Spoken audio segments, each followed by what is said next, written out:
Need to see the screen? No, I can see that screen. I'm good. I don't want to disrupt your concentration. Okay, let's all rise for the Pledge of Allegiance.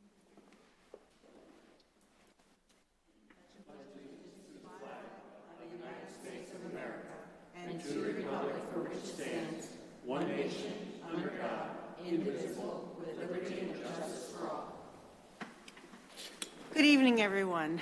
We had our second budget work session at 5 o'clock tonight, and then we just had an executive session dealing with some matters of real estate. Next, we have a few presentations tonight. The first is Sergeant Jessica Whiteside talking about the National Night Out. Welcome, Sergeant. Good evening, everyone. So I'm here to announce that we will be hosting a National Night Out event this year. It's going to occur on Tuesday, August 3rd from 4 to 8 p.m. here at the Township Building. National Night Out is an annual nationwide event that aims to enhance the relationship between law enforcement and the community. It is a free event that provides a positive environment for the public to socialize with their neighbors and their police. This year will be our first year hosting, and I'd like to extend the invitation to all the residents in and around Doylestown Township. It will be centralized here at the Township Building with music, entertainment, handouts, and vehicle displays. We will be giving guided tours of the police department along with a child ID card station. There will be motorcycle and police canine demonstrations. The armored vehicle from the Central Bucks SRT team will be here on display, along with vehicles from several law enforcement agencies. The fire department and 3 local ambulance companies will also be here. I received a commitment today, actually, from the Temple Med Flight that they'll be landing the helicopter for about an hour, as long as there's no emergencies that hold priority. So, again, it's Tuesday, August 3rd from 4 to 8. We're going to promote it on social media as well when it gets a little closer, so you don't have to worry about writing down the date. But I think it's going to be fun, and I hope everyone comes. Thank you. Any questions? Excellent. Sounds fun. Thank you. Okay. I'd like to thank Sergeant Whiteside for spearheading this endeavor. Somehow she has managed to get 100% participation from the police department, which is phenomenal. So we will all be here throughout the evening and look forward to it. We invite all the board members and the commissions and everybody to come out and join us. Great. You got it. Great job. Thank you. Hopefully our TAB committee can also help you with promoting that. With Yes, videotaping. absolutely. Okay, great. Thank you.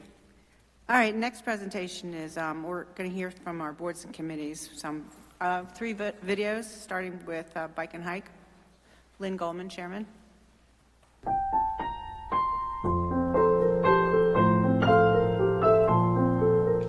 For those whom I haven't been able to be introduced, my name is Lynn Goldman.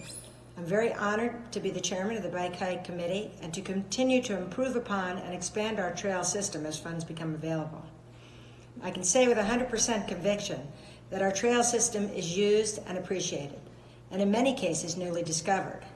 The pandemic, unfortunate as it has been, caused us all to slow down a bit and enjoy the outdoors and what our neighborhoods have to offer. Bike shops, as one example, actually ran out of inventory. I can also say proudly, your constituents want more trails and are thrilled with those you have built and already maintained so well. In September, we applied for and received a $500 EPA grant, which we used to celebrate the new Pools Corner Park and Ride lot.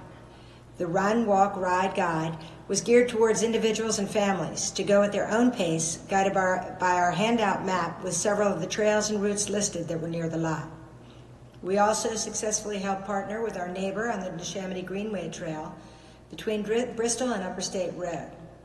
Our committee not only mentally helped, but many a body was sore after volunteering to plant 20 or 30 trees donated from Feeney's.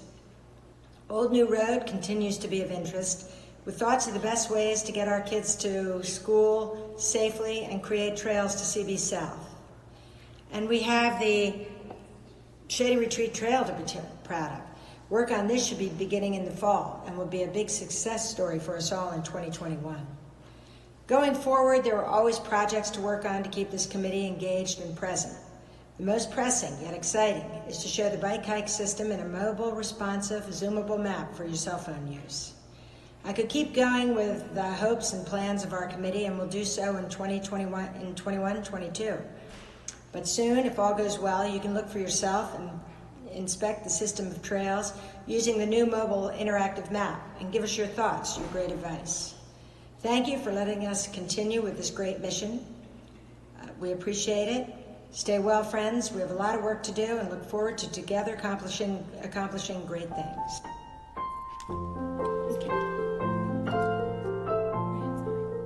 It was really good, Lynn. Thanks. Thank you very much. Thanks for coming. Do you want to say anything in person? I didn't mean my timing to be exactly when Yeah. I didn't mean my timing to be exactly when it was on the screen. It would have been better, I think, if I avoided looking at myself. You can only do that 3 times, 4 times, and you finally give up and say, that's the best I can do. So my career is obviously not on film.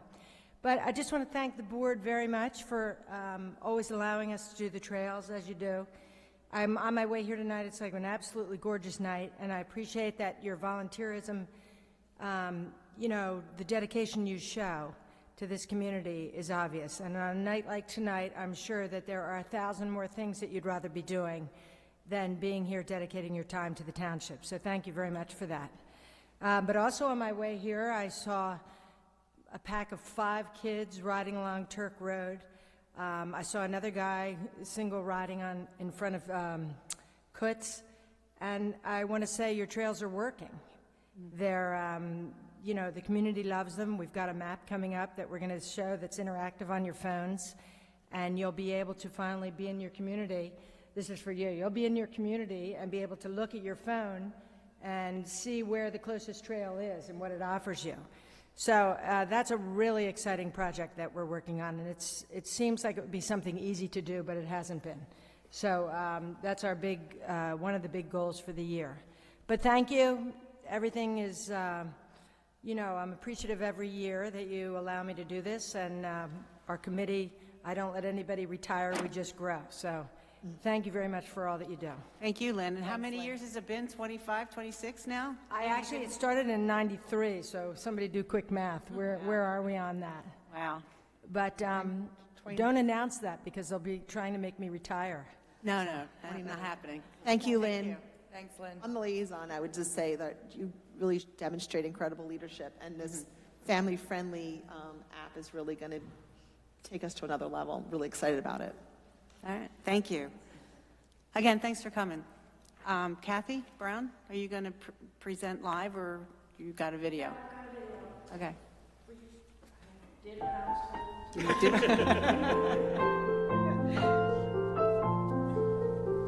Our Dog Park Advisory Board works together to keep the dog park safe and fun for all members and dogs. I'm Kathy Brown, and as chair of the Dog Park Advisory Board, I am proud to report that we held another outstanding Fido Float event in 2020, COVID style. We provided a much-needed fun activity for the community and did it following all possible COVID protocol. It was a wonderful event, well-attended, and very successful. One of the important jobs of our advisory board is to provide orientation for our potential members. All potential members must attend orientation.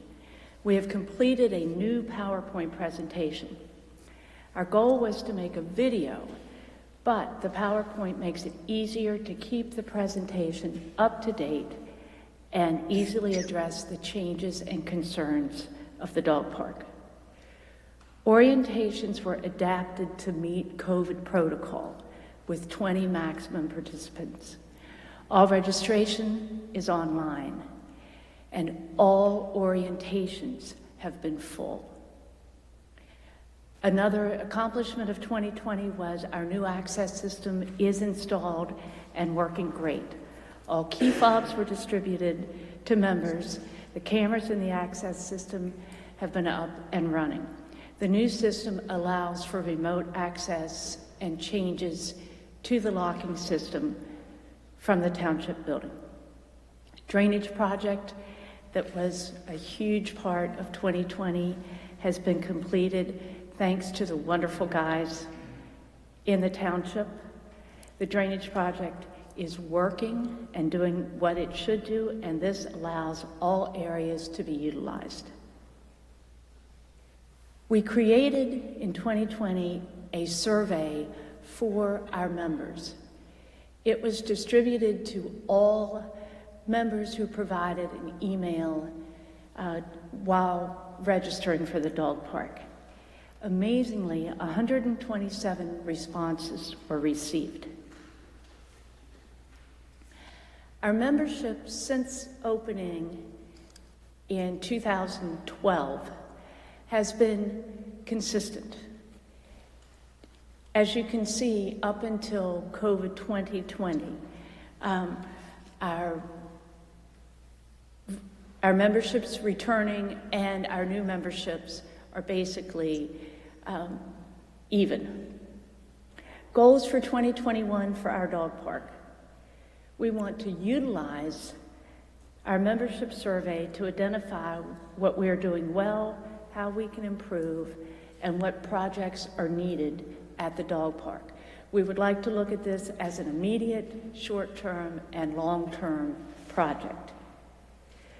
As part of the results from our membership survey, we plan on developing a dog park newsletter to keep members informed about updates and changes. We want to post this on social media as well.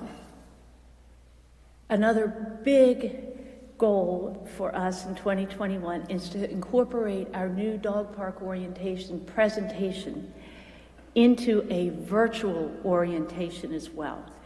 This would give us a second option so we could provide 2 orientations per month.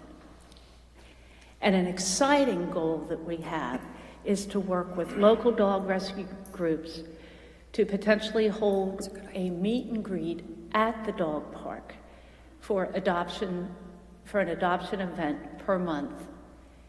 When we developed the dog park and built the dog park, we wanted it to be used for more than just the dogs running and having a blast off leash, and this is an opportunity to do that. We will introduce the community to the dog park while providing a wonderful service to dogs and their potential owners. We welcome dog park members and any interested residents to get involved in our activities and invite you to our monthly meetings held the first Monday at 5 p.m. Thanks, Kathy. Do you want to add anything in person? It was really good. Thank you. Thank you. I love that idea about the meet and greet with the dog rescues. I'm an avid watcher of Park and Rec, and they actually have like a whole episode devoted to that. But I think it's a great idea to bring access to dog rescue. So great thing. We have one rescue group already. Oh, good.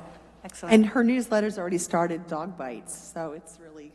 Dog Bites? Dog Bites. I love it. BYTES, like, yeah. So, thank you, Kathy. Okay. Our last presentation is Keith Haas from the water company, Doylestown Township Municipal Authority. He's not here in person. He's here. Oh, yes. Oh, there he is. Sorry, Keith. Should be dressed in blue, but he's dressed in green. Hi, everyone. My name is Keith Haas, and I am the Executive Director of the Doylestown Township Municipal Authority. I want to thank you for giving us the opportunity to speak about our accomplishments from the past year. It certainly was a busy one, and I'll also be looking ahead to 2021. First, I want to thank the following township volunteers who sit on our authority board. Without their guidance and expertise, we would not be in the enviable position we are in now. I would like to thank Dick Bach, Joe Van Houten, Kevin Green, Rod Stone, Daniel Stericker, and our board liaison, Barbara Lyons. I would like to remind everyone we are the local public water supplier for Doylestown Township. Our drinking water is regulated for safety by the Pennsylvania Department of Environmental Protection and the Environmental Protection Agency. We're proud of the fact that our water is safe to drink and that our water met or exceeded all state and federal drinking water standards in 2020. Our operating staff works diligently, day and night, to ensure this happens year after year. Their performance is second to none, and I am proud to work alongside such dedicated employees. As always, our mission is to provide the communities we serve safe drinking water at an affordable price. And speaking of price, this is the fourth year in a row with no rate increase. DTMA has a long history with the township dating back to 1978. Over the years, DTMA has grown to serve approximately 3,000 customers. Our infrastructure includes 14 groundwater wells, 5 storage tanks, multiple booster stations, and over 50 miles of water main. We now serve customers in Doylestown Township, Plumstead Township, Buckingham Township, and recently New Britain Borough. As I mentioned, 2020 was a busy year for us. We began the construction of approximately 13,000 feet of water main in and around the Pebble Ridge and Woodridge neighborhoods. This project, in addition to providing public water access to over 150 homes, accomplished a few important goals.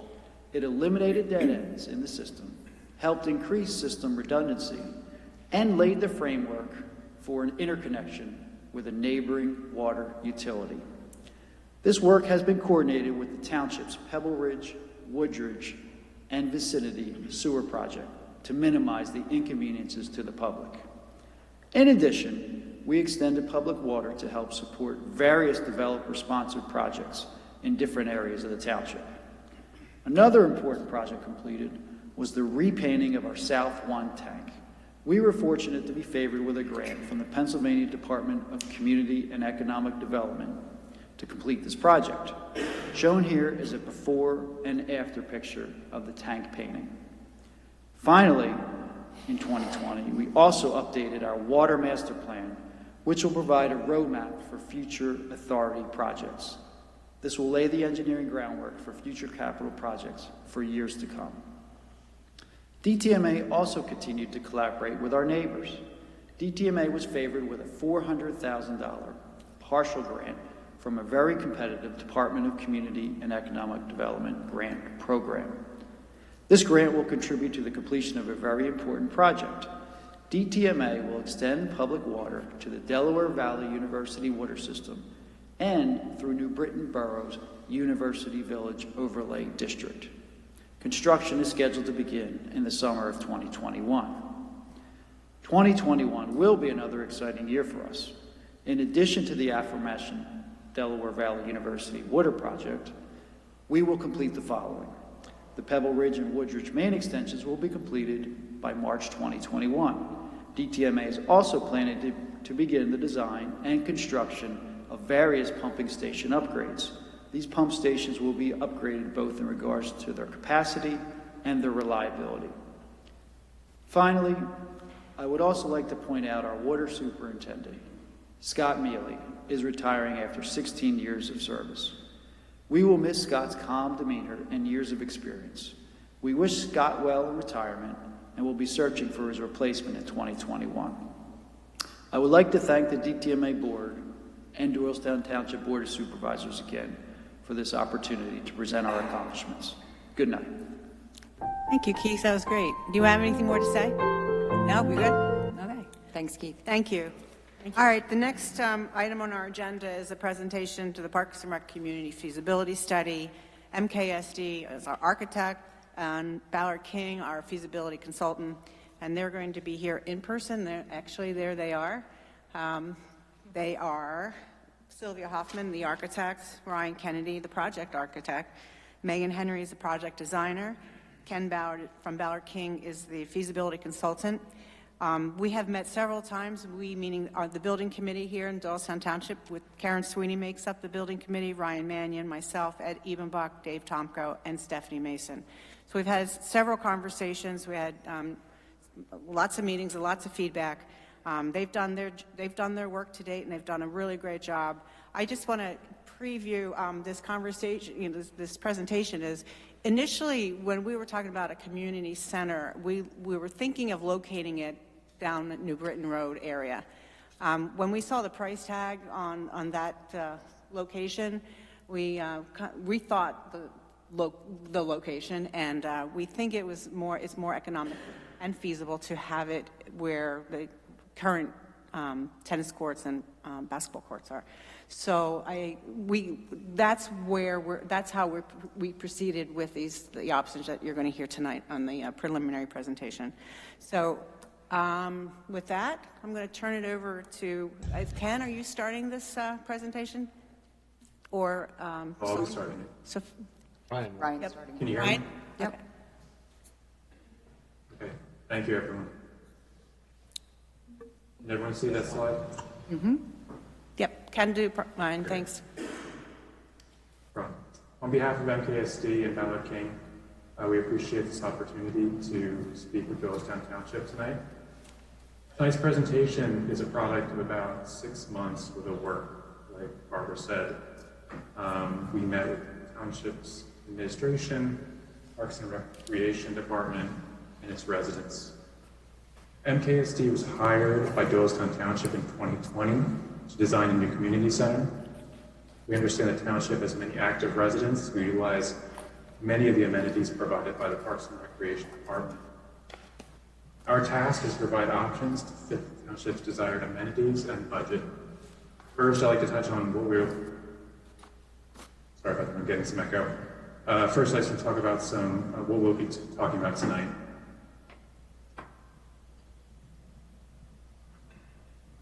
We had a brief introduction. We're going to be talking about the project timeline, where we've been and where we're going. Like Barbara alluded to, the project location changed. We're going to provide 3 schematic plan options, along with costs and operating costs.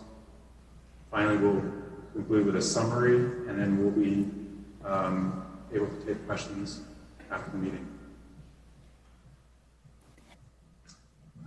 Barbara, do you have anything else to say?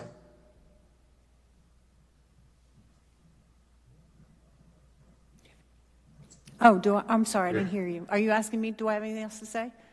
Yeah. Nope. You wanted to say? Okay, great. Nope, you're good. Keep going, Ryan. Okay. So as Barbara mentioned, Sylvia Hoffman is the partner in charge. She's one of the founding members of MKSD Architects, and she is away this week, but she does have a very active role in this project. My name is Ryan Kennedy. I'm the senior project architect and manager for MKSD, and I've worked on many municipal buildings for many townships in the local area. Megan? Hi, everyone. My name is Megan Henry. I'm a project designer at MKSD Architects, and I'll be working alongside Ryan on this project. And good evening. My name is Ken Ballard. I'm president and founder of Ballard King and Associates. We're a recreation planning firm that focuses on the development and the operational aspects of community recreation centers. Great, thank you. So we'll discuss the timeline next. The project is basically broken into 3 basic components, as you can see from the black bar at the top. The first phase is the feasibility study, which we're currently in right now. The second being the design of the building, and lastly, the construction of the building. In January of 2021, we started phase 1. MKSD and Ballard King hosted stakeholder and focus group meetings, as well as a meeting open to the public on February 25th. After we gathered the feedback and options from phase 1, we moved to phase 2, which is the development of the feasibility program. This process involves prioritizing the space requirements of the building. From there, the design team laid out the floor plans of each space, which we'll present tonight. At the end of the presentation, we'll discuss the next steps of the project from here on out. Now I'll ask Megan to present the site. We just wanted to give everyone a bit of context first. So here's an image of the existing site along Wells Road. So Wells Road is at the south. On the bottom right is the existing municipal building. And in the center are the tennis courts where the new community center is proposed to be located. So here is the proposed site plan. Again, the existing municipal building is at the bottom right, and the existing exercise area is located up here, as well as Field 1, just to get your bearings. And then the black area here is the proposed community center. And we have some schematic parking shown that expands upon the existing parking layout.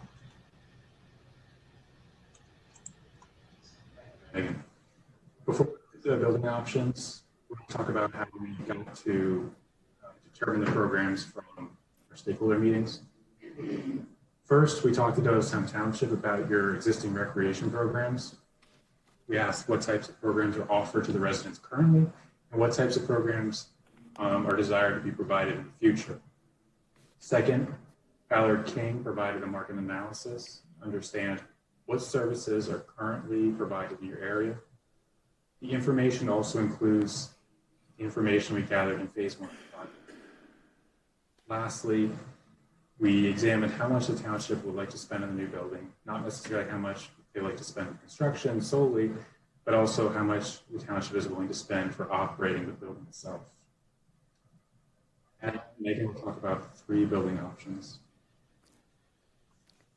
So option 1 is the no gym option, and the dashed lines at the north show where a future gymnasium could be added. So in this option, we enter the building from the south, leading us into a lobby area that has a welcome desk, a small area for anyone who might be waiting for any programs to end. And we have also included a small office space shown in red for staff members. The blue support spaces shown throughout the plan show the toilet room locations. There's a kitchen located here, janitor, data, electrical, etc. So a lot of support spaces for the building itself. The kitchen's located off the main corridor and also has access to one of the multi-purpose rooms as well. The yellow spaces shown throughout the plan are storage spaces that can be used for space for chairs and tables for events, as well as general building storage. So there's a storage area located specifically off the multi-purpose room, and there are a few others located throughout the building as well. Lastly, in this plan, the pink spaces shown are the multi-purpose rooms of different sizes, some of which include a divider, which is shown with the hidden lines so that the larger spaces can be subdivided for multiple functions. The estimated total project cost for this option is $5,650,000. And I can let Ken then talk a bit more about the operational expenses and revenue for this option. So we calculated out the expected operating expenses for this building based on the fact that it would have a very strong usage for recreation programming, also a very strong usage for community rentals as well. And so we have the operating expenses associated with the building, and that deals with everything from personnel costs to operating supplies and contractual services, including utilities. The revenues are reflective, again, of the program and the rental income, as well as a little bit of drop-in fees on the options that we'll see later that have a gym. So this first option basically is for all intents and purposes, has a slight positive cash flow of around $20,000. So it's able to cover its operating expenses with projected revenues from the facility itself. Thanks, Ken. And again, I just wanted to make sure I pointed out that there is space shown here for a future gym. So our next option is option 2, and this includes a small gym as well as a dashed option to the right for a future expansion of that gym or an additional gym. So in this option, we're entering the building from the southeast corner and leading us again into that lobby space with the welcome desk and the red space for a small office space for staff members that are working within the building. Again, the blue spaces are support, so it's the toilet rooms, janitor, electrical, etc. The kitchen in this option is located to the right of the multipurpose room, again with access directly to the multipurpose room as well as off the corridor. The storage spaces again are shown in yellow throughout for the chair and table storage, as well as space for gym storage, as well as general building storage. And this option only includes one larger multi-purpose room that can be subdivided into two, and that's shown in pink. For this gymnasium, there is space for a high school size regulation basketball court, which is the outermost line. The three inner squares are 3 pickleball courts, and then we have 1 volleyball court in the center.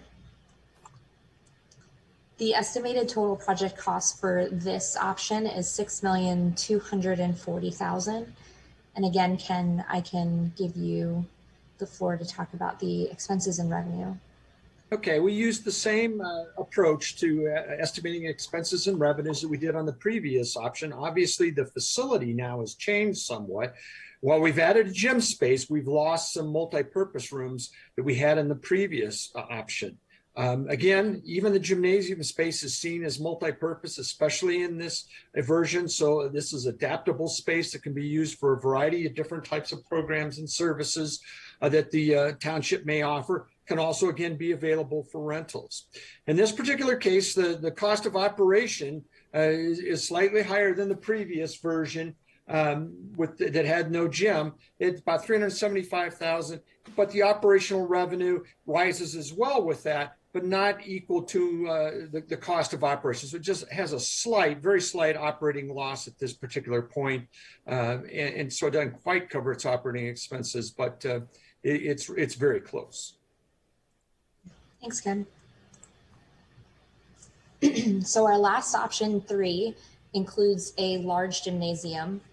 And just to make note, the southern portion of this plan is actually the same as option 1 with the addition of the large gym out the back. So we enter the building from the south again into the main lobby with the welcome desk and waiting area. The small office is then off of that space. The blue support spaces shown are again the toilet rooms, kitchen, janitor, etc. In this option, again, the kitchen is located off of the multi-purpose room with access from the corridor as well as the multi-purpose room. There are scattered storage spaces throughout shown in yellow. And then the pink spaces are the multi-purpose rooms. So we have the large one here, a smaller one here, as well as 3 smaller meeting rooms. The gymnasium in this option fits the 1 high school regulation size basketball court, 3 pickleball courts, but we are able to provide an additional volleyball court. So there are 2 volleyball courts in this option. The estimated total project cost for this option is $8,290,000. And Ken, if you'd like to talk about the expenses and revenue for this option.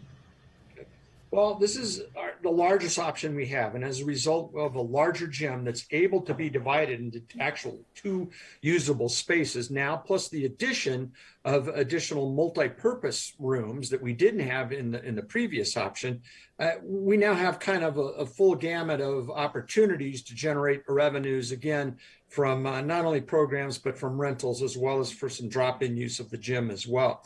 So this one performs the best financially from an operational perspective, with revenues exceeding operating costs by about $88,000. So it has the best performance of the 3 options that you've seen. Great, thank you. And I'll flip over to the summary of each of the options. Ryan, if you'd like to talk through that.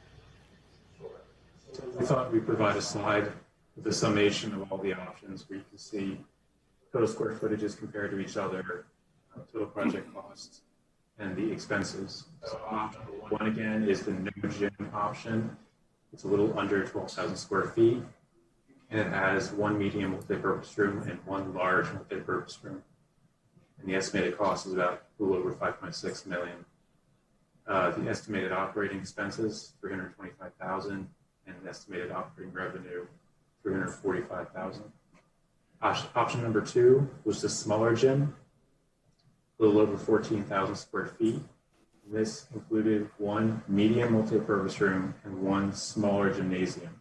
The small gymnasium was about 6,800 square feet, and that totals a little over $6.2 million. Like Ken said, on this one, the operating expenses eclipsed the operating revenue by a little bit, about $8,000. Option number 3 was pretty much option number 1 plus a larger gym, about 8,800 square feet. The total square foot of this is a little shy of 21,000 square feet, and this included one medium multi-purpose room, one large multi-purpose room, and again, the larger gym. And the total for this was just shy of $8.3 million. And the estimated operating expenses, $447,000, estimated operating revenue, $535,000, with an estimated recovery percentage of 120%. And again, we just want to talk about the project timeline to show you if this project does move forward, where we're going from here. If the township decides to move forward on the feasibility study, the design team will start phase 3, which is a high-level concept design. This phase develops the floor plans more, and also it provides a feel for the exterior of the building, how it'll sit within the site. From there, MKSD and Ballard King will provide the completed feasibility study to the Board of Supervisors, tentatively around August. If the board decides to move forward at that time, MKSD would then begin design documents, which would be about 4 months. After that, if the board authorizes the project to move forward into bidding, we would bid the project for about 3 months. After we receive the bids for contract or construction, the board again would review and approve the project if it will move forward, and if it does, it would go into construction, which we estimate about 1 year in duration. Thank you, Ryan. On behalf of MKSD and Ballard King, we appreciate the opportunity to present this project to the Board of Supervisors and the public, and we'll be here for any questions that the board or the public has. Thank you, Ryan.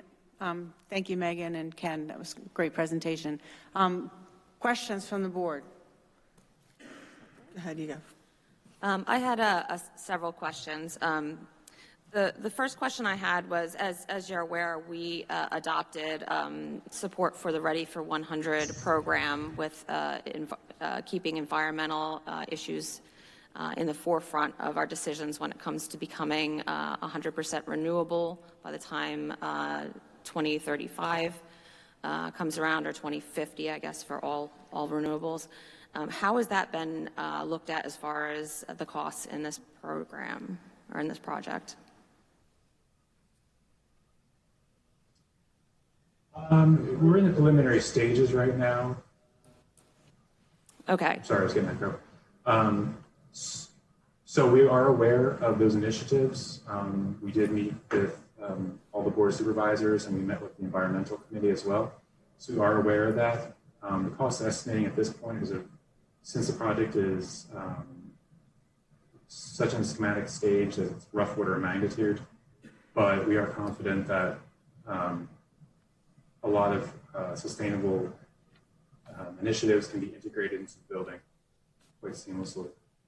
Okay. One of my main concerns is that when we're looking at initiatives, environmental initiatives, that we're not looking at just the lights turning off automatically and using proper light bulbs and that type of thing. I'm hoping that we're looking a little bit more deeply into it, especially when we have dedicated ourselves to being 100% renewable in 14 years. So building a new building, to me, it seems like this is the time. Another question I had for you was, when you looked at New Britain site and you looked at the costs for that the site costs. About how much were those site costs different from the Central Park location?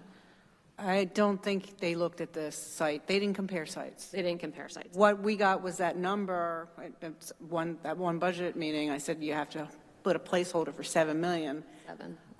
What was not included in those preliminary numbers from Ways and Means in the township was the site development costs. Okay. So that was one of the reasons we moved. I see Jim Baldessari here. One of the other reasons we reconsidered the location was to have all the buildings in one place. Right. So you have a building here and then one on the other side of the park. So it was aesthetics and also some environmental concerns. So those three issues came together, but they were not part of that decision. Okay. Okay? So the Board of Supervisors did direct that this new building would be at New Britain, but that was changed by who? Well, it really wasn't changed. I mean, it's just that we didn't tell them to, they couldn't do two site developments. Right. I guess we just decided at that point, let's just try this site. It made more sense all around. The building committee decided? Yeah, Yeah. I guess. I think would be the consensus of the building committee that when, and Dave Tomko knows this a little bit better, is the information that we had for New Britain Road site was over 1.3 million, and it was climbing. And so, we sort of took a step back and said we need to look at other locations in Central Park, and the tennis courts became sort of the best alternative location for further consideration. And so they pivoted and began to show us what that could look like. Right. At that location. And we're not wed to this. I mean, we didn't make an executive decision we're going to locate this building here. So we can certainly, do another location, but we just knew from the get-go it was going to be $1 million or so more dollars. Well, one of my thoughts was that because this location is now where our courts are, is that we're going to have to move the courts and take part of our one of our fields, and so the cost of having to put new courts in, which we probably will have to put some cost in anyway because they've been pretty badly damaged from having the temporary facility on there. But also losing that field and the cost of potentially down the road finding another field or starting another park. So I was just concerned that maybe the site costs for New Britain, although higher, might be less than having to fully move the courts and get a new site for fields. So another question I had, unrelated, is as far as your cost calculation, what types of, I know lumber is incredibly expensive right now, construction is incredibly expensive right now. Are you using current day dollars for your construction estimates, or is this a couple of years down the road and you're expecting a decrease in the costs? That's a good question. We've been talking to different construction managers about this. Actually, today I just heard that lumber is starting to come down again. We are looking at the forecasts of prices, and we do have an escalation fee on that construction price, assuming that we'll be starting bidding in about over half a year from now. Okay, just to clarify, you're saying that the costs that are reflected in this construction are costs that are similar to what we're seeing now with the inflation, or something similar to before COVID and the inflated construction costs? I would say it's from right now with an escalation fee. From what we see in the construction field, we don't think their costs will be going down again. We think they'll plateau, and then they'll continue to rise. Okay. I also noted that on page 27 of the market analysis, there was the first bullet seemed to say, and please correct me if I misread this, that our township would not be able to support the community center itself, but the secondary areas would support a community center. Am I reading that correctly? It's page 27, first bullet point. Right. It's partly a question of timing. The first part of what we did was the market analysis prior to the development of the different options. So it's a little bit premature. As I think most all the options that we're showing now really are designed to support utilization by the township. But even now, you have a significant utilization of your programs by non-residents. So we're forecasting in use from a program perspective, as well as some rentals and others being from non-residents. So if we pulled that away from the operational model, it would have an impact on some of the revenue projections. But within the market that you're in, certainly the lion's share of the use of the building and the revenue generated will be coming from township residents. But again, the normal non-resident utilization from a program perspective, which you have now, has been forecast as part of this. So it is more viable from a project perspective and an operational perspective due to the use by non-residents. But I don't see this being too different than what you're doing right now. Okay, and my final question for right now is, with the no gym option, there is noted that there's some expansion opportunity in the future. I understand that the cost of expansion would be more if we waited longer, just from inflation. But there's also additional kind of engineering type of work that would need to be done. How much? I know you can't give me an exact estimate on this, but would it be a significant dollar change if we were to wait on the gym until the future and then add it on?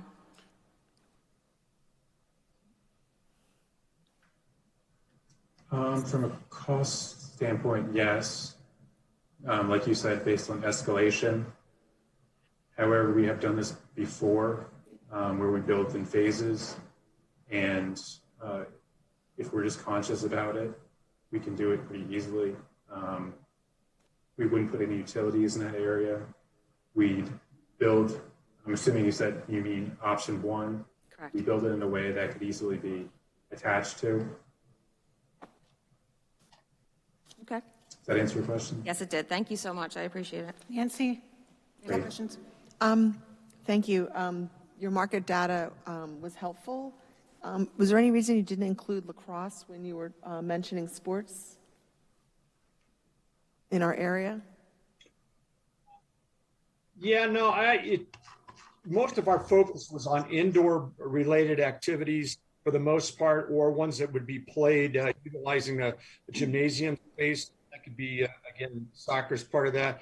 The other thing is the source that we have for that data is not particularly strong yet on lacrosse statistics, but we really kind of focused in on activities that were supported by indoor activities. Okay. I mean, I do know they practice indoor, so that's why I asked. Yep. Also, when you were putting the options together, so obviously option one and option two are pretty close in cost, and then option 2 to 3 is a pretty big jump, and it looks like it's because of the 3 meeting rooms and the multi-purpose rooms. Was there any consideration to how it potentially could use what we currently have with the pavilion that we have, as well as even using our community room for, maybe our meetings with seniors, those types of things, so we could be more creative with our current space, and maybe potentially that build-on space could be the additional multi-purpose room, since you're saying that the rental opportunity is probably the greatest with the gym. And also, is there a courtyard option? I didn't see any courtyards on this from a rental perspective. To answer your first question, we did not look at this from a standpoint of using your existing facility. From what we understood, the facility is on the courts themselves. Is that correct? Okay, so you didn't look at it holistically across our entire park. They weren't given that. Okay, that's what I'm asking. Community center, this room is a meeting room. So that wasn't part of their Okay. task. How about the pavilion outside? That was not considered. No, we just asked them to do, we asked them to do a market evaluation on the community center Okay. itself, not look at holistically at our other buildings and Okay. how you utilize those. And our programs and services on the feasibility would be able to meet the 3 meeting rooms and the 3 multipurpose rooms from what you gathered from the community, correct? Well, we identified the activities and the frequency that they could be supported by the different options. And obviously, with each one of those, it has a little bit of bearing on the number of programs and the types of programs that can be accommodated. So we adjusted the program estimates based on the amenities that are available in each of the options. Okay. And what about the kitchen? Is that a professional kitchen? Is that a heating kitchen? If you're talking about rentals, and I think people are thinking the community center would be for family events, potentially to rent for, or for scouting events. What does that kitchen look like? What was budgeted? That is a warming kitchen. Okay. With higher end residential appliances. And is there any outside space included in this designs for, as a courtyard? I see the entrance is coming in off of the parking lot, but it'll be facing out towards the fields. Is there any kind of courtyard or any opportunity? I'm really looking for that community vibe, so I couldn't quite tell from the pictures. I know we're still in concept, but I was just curious if that's been considered. We definitely got that feedback from the different stakeholder groups we met with. So while the pavilion and community area is not part of the project, there will be some green space to the west or east of the building. And right now this project has not really been worked with the site yet. So once there's a civil engineer on board, we can start working with how the building integrates with the site. Okay. And my last piece is looking at the market data and talking about our demographics and our aging group. I know some kind of a opportunity to walk indoors is highly desirable. Is there any opportunity to do that within any of these options?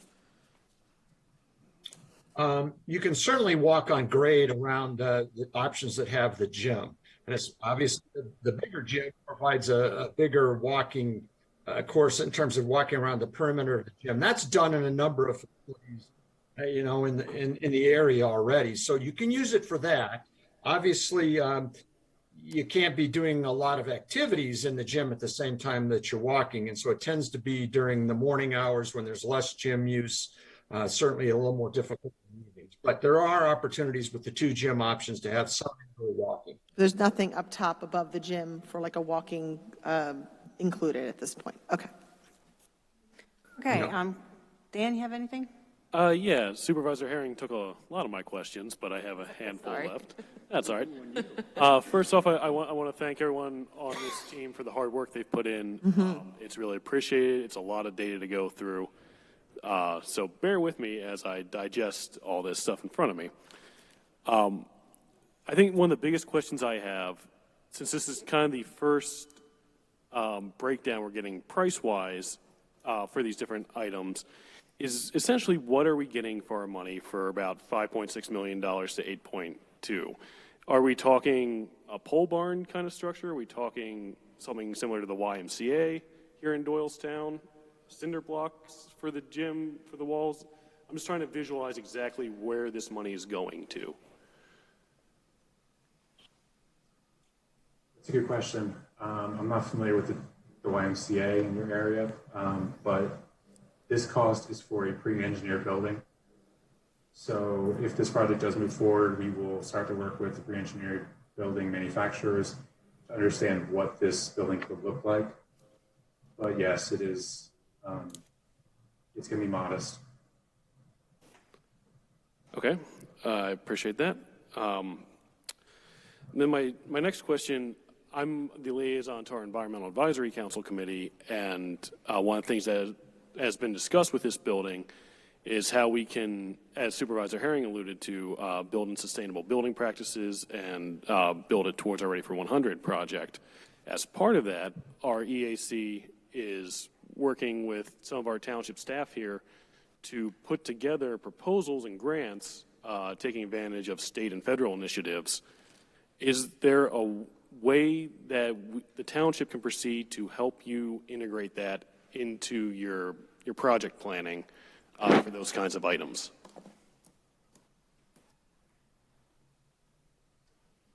Yeah, I think down the road it would be beneficial for us to meet and talk about what's available. Absolutely. That's all I have. Thank you. Thank you. Does anyone out there have any questions? Oh, Ryan. I don't have any questions. Yeah, sorry. Sorry, Ms. Chair. Anybody out there have any questions? Yes, you do. And let them know who you are. Kathy Brown. But they don't know who you are. I am chair of the Park and Rec Board. That's enough. So one question, in all the diagrams, just to confirm, part of the blue space was restrooms that were accessible from outside. Is that correct? I look at him like he can see me. I can see you. Oh, I can see you. Yeah, we see you. Yes, in all the options, there's two small restrooms every option. Like just a one person or a Yes. mother and a child type thing. So that's 4 additional restrooms in the park. Okay. The lobby of the large, well, the multipurpose, all the rooms with the large gym, is that a standing room only lobby? Is that a lobby that is given space for a couple tables or high tops where people could stand if they wanted to meet, or is that just a small walk-in stand type area? I would say it's between the two that you just mentioned. I think there could be a few chairs there, but we foresee it being mostly just a waiting area if you're waiting to get into the gymnasium, or maybe have some vending machines there, but it's not really large enough for a lounging area. Okay, okay. The way it's drawn now, at least. And the surface of the gym court, has that been discussed? Nope. No, it has not. No, no. Okay. And Dan, you asked my question about what it's going to look like. And I guess my last thing is, I know that in the community buildings, places where we visited, everybody said, whatever we want, the gym, we wanted it bigger. So you said there's green space east of the building, but is that potential to add to the building if need be? If we have the big gym, is there space to expand on that big gym? There is, but the green space I was discussing was east of the lower portion of the building, where we were not planning on expanding. Okay, okay. All right, that's it. Thank you. Thank you, Kathy. Other questions? Please come take the mic, sir.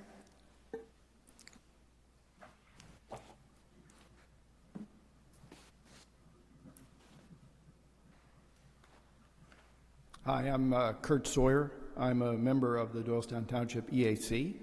Appreciate the supervisors that have already mentioned a couple of our concerns. We appreciate that very much. What I wanted to underline is you have a unique opportunity at this point in the design of a new building to build one that is a zero net energy building. The technology is all there. These kinds of buildings are being built already.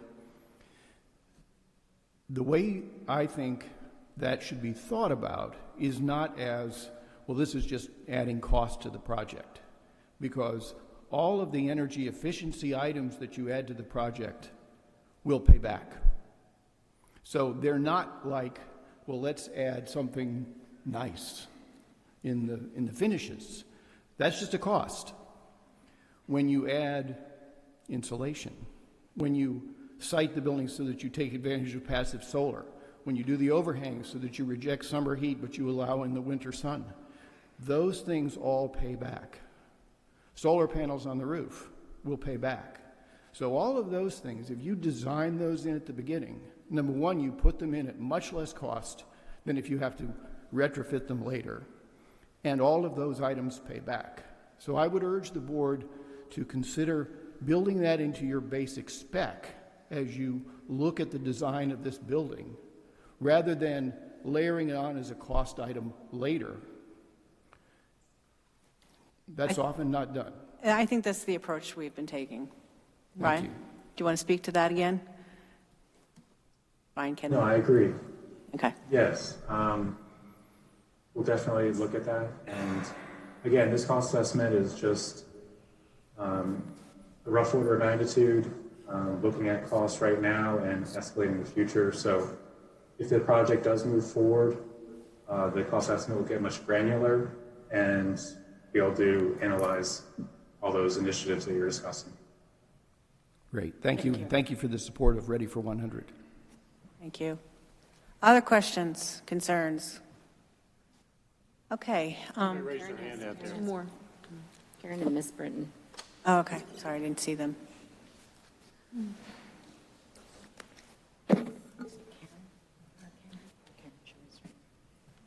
My name is Alice Britton. I'm a community member. I was wondering how the parking issues are being addressed as far as green space, and how much has been budgeted also to move the courts, and where are the outdoor courts going, and the planning ahead for that expense in addition to the building expense. Thank you.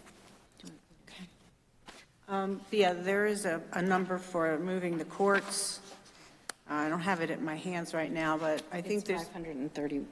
Sean can speak to Does that that. include the offset? Sean No, can it speak to doesn't, the because court. we already have money budgeted to. I think, unfortunately, we're kind of going backwards here because this actually isn't the cost that the township is going to incur. It's, I feel like we need to show Ed's portion with the, so we do have all of that. We've actually already budgeted for work to the tennis courts because they need repair. So you'll see that soon. And then as far as the parking, Ryan, do you want to speak to that? We've shown some spots or some parking spaces around the building. The good thing about this location for this spot in the building is we'll share it with the existing parking that's already there. So right now when the lot's full during the day for the administration building, it won't be on the weekends when it's a high peak time for the community center. So once there's a civil engineer on board, they typically look at the parking counts, the requirements, and start laying it out. Okay, thanks, Ryan. You good? Okay, thank you. Thank you. Karen, did you have a question? Come on up, please. Thank you. Give her a megaphone, right? Yeah, you need your own little mic back there. Yeah, thank you. I heard some of the questions from the board, and I thought, with your permission, I would respond to them. Nancy, early on, when we started this process, quite a few years ago, we looked all over the park. We looked at pavilions. We looked at different areas. So we did specifically look at those concepts and ideas. And I think bringing forward the idea of the courts is kind of the committee's recommendation or thought based on all the research and look that we've done, not a telling of this is the site. So I think that was my undertaking on it. I don't want to overstep my bounds, but I just wanted to address some of the questions that you had earlier that all that was looked at. No, I appreciate what the committee's done. I'm Sure. just trying to be creative in our space. Karen, while you're up there, I have a quick question for you. Sure. We see on the plans that there's outdoor bathrooms. Up here, they're not going to be able to provide for toilet facilities for people utilizing Kids Castle. Do you find the external, will need the external? Because I know when I was on Park and Rec as liaison, we talked about external bathrooms in lieu of another bathroom down by Kids Castle, but do you find that those would be needed? I think in the opportunity of where it's placed and in proximity to some of the exercise facilities, and if the courts are adjusted in proximity to the courts, that will be beneficial across the board. And I know that future consideration is being looked at on the opposite side of what I'll call the loop road and how that will impact amenities on that side, including Kids Castle. Okay, thank you. Okay, any other questions? For the Ballard and SK, the MKSD team. I have three requests. I would love to see a new cost estimate be provided, including the environmental initiatives. I'd like to see what that looks like. I would also like to see what the site costs would have been in New Britain versus Central Park and losing a park. And I would also like to see examples of what that type of building looks like. If you can offer us a couple other facilities that would be similar to what your concept is, I would like those three things. I think the second one, Dave Tomko can probably provide. Yeah, we had a cost analysis done by Gilmore, and even Rob Gallant had some of the building costs. We were way preliminarily before we engaged with MKSD and Ballard King. So we have some of this. We can bring that up. I don't know if they're comparable, but we do have site costs. Plus, we also have the previous bid costs, which we knew for the previous building was at $1.3 million. That would be perfect. Thank you. We can do that. Yeah, we can share that again. Awesome. All right. Other and for your questions? third request, I'm sorry. that would be part of phase 3 of the feasibility study. We are planning on doing that. Phase 3 would be what the building would look like? Correct. Okay. Okay. Anything else for these guys? Is there a quick question for the option 3? Is there any room for expansion with option 3, or is that it? Yeah, he said yes when Kathy asked that And question. what would it be potentially, could it be another gym? I mean, or? yeah, it's Yes, just it not connected to the larger gym. It's down at the bottom right-hand, or whatever, top. No, it would be east of the larger gym. Yes, sorry. Okay, so it would be a separate building altogether? No. No, it could be connected. It would be connected, okay. Is there an option, a combination, or a way to do a combination of 2 and 3, or no? I mean, is this, I don't want to, it just feels like it's a big jump between the two. You mean going $2 million more for the big gym? It is some combination of 2 and 3? Mm-hmm. I don't know. That would also allow us the option to expand and meet programs. I don't know. Don't know off the top of my head. We can always, take a look at it. I like the return. I think that would be a conversation Karen and the team would have to have about what programming and all that is. Right. Nancy, do you have something specific that you're thinking, like of the multi-purpose space and a larger gym, or bring it, because I know that... I love the idea of a large multi-purpose and the fact that you can divide it into smaller. I love the flex space option. I love the idea of being able to, we don't know what COVID's going to look like, so people who may want to host something here, people working from home. I also didn't ask anything about any of the technical or multimedia opportunities that are there. So I guess I was trying to visualize a couple different ways we could use the space. That's really where I was coming from. Right. In response to your last question, that has been something that we have talked a lot about in terms of technology in the building and everything, and multimedia being accessible and available in the building. Right. I think someone brought up to me that this whole e-gaming and competition is a big thing. So, Yeah, I think Ken Ballard probably. right. So there's lots of opportunities. So we just have to think out of the box, some of the things that may not have been on the list. Thank you. All right, so am I hearing that you want to see an estimate with all the green initiatives, and we also want some kind of hybrid between option 2 and 3? To look at it. To look. And also See if there is a hybrid option, okay? Also, if there's a picture of one comparable building somewhere, even though it may not be this one, just to give the board a perspective of what it might look like, I think they should be able to find something. If you can dig out some pictures, that would be great too.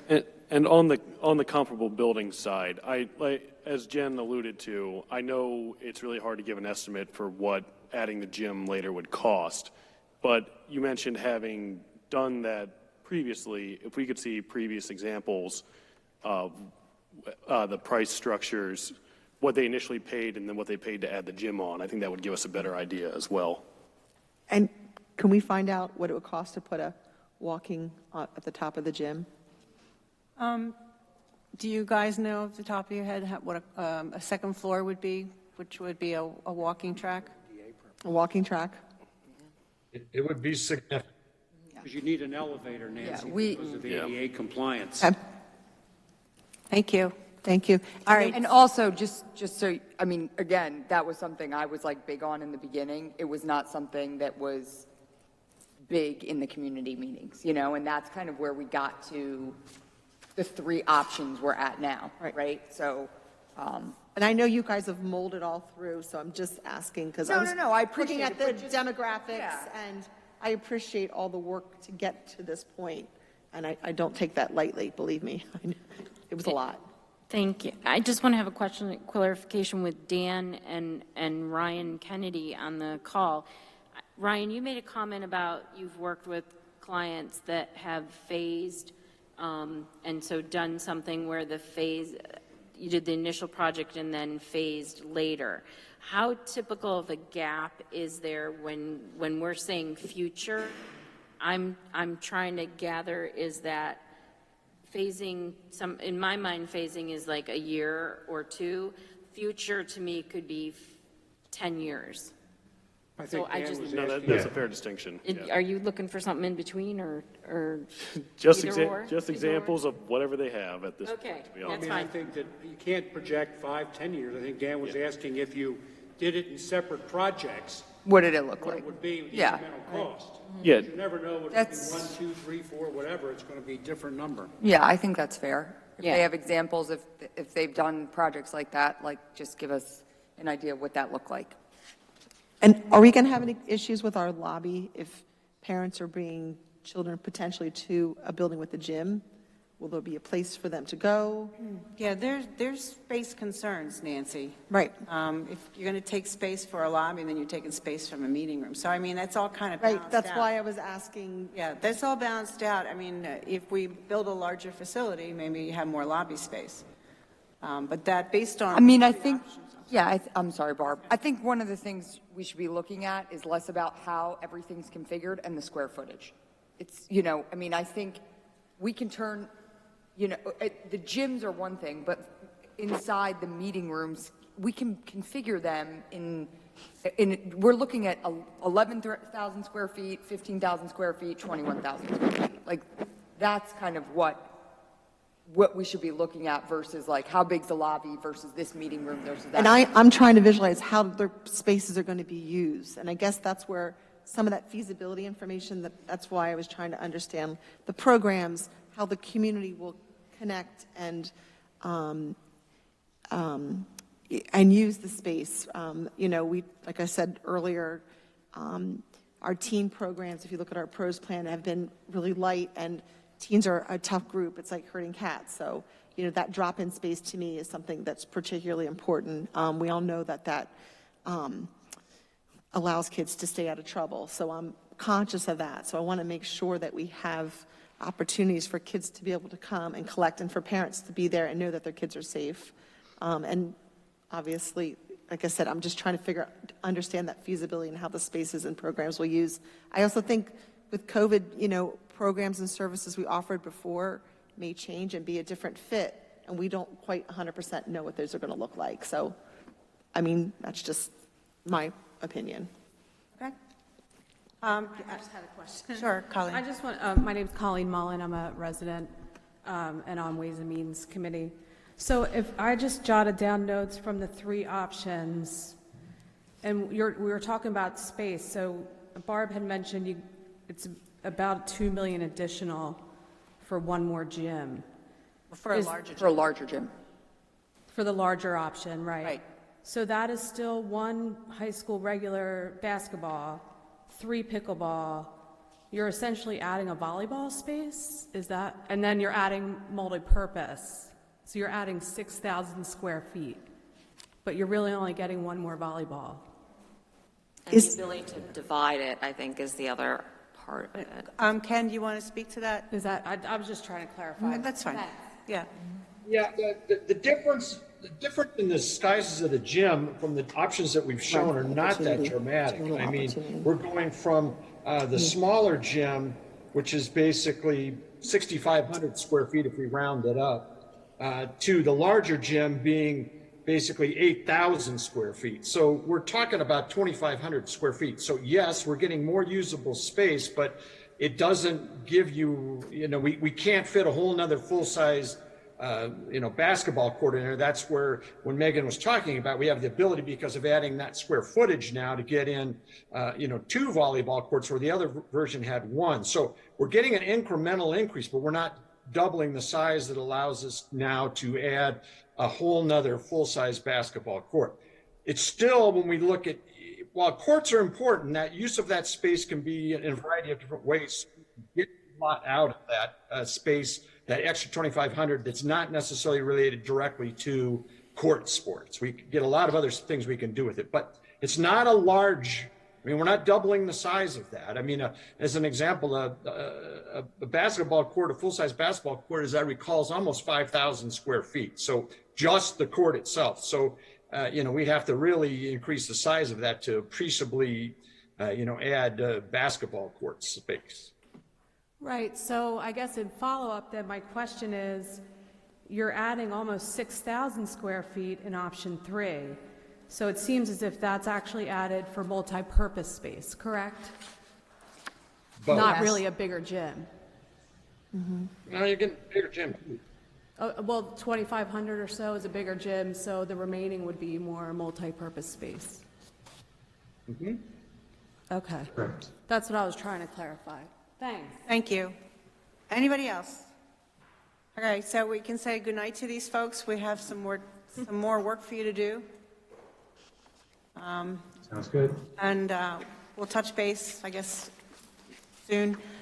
For our purposes, I suggest that we get the information back that we're seeking for tonight. Yeah, I think if we move into these we need the questions answered before we go into these next pieces, I think. Right. Because it's moot to have these discussions on these next pieces without having answers to the questions that I think are good questions from Dan and Jen. So, yeah, those questions. And Nancy. Yeah, and then the hybrid gym. And so if we can get a little bit more about those issues, and then what I would suggest is that we have a special meeting just on this subject, special public meeting, just on the community center, so that we can, really blow out all these discussions and make a decision.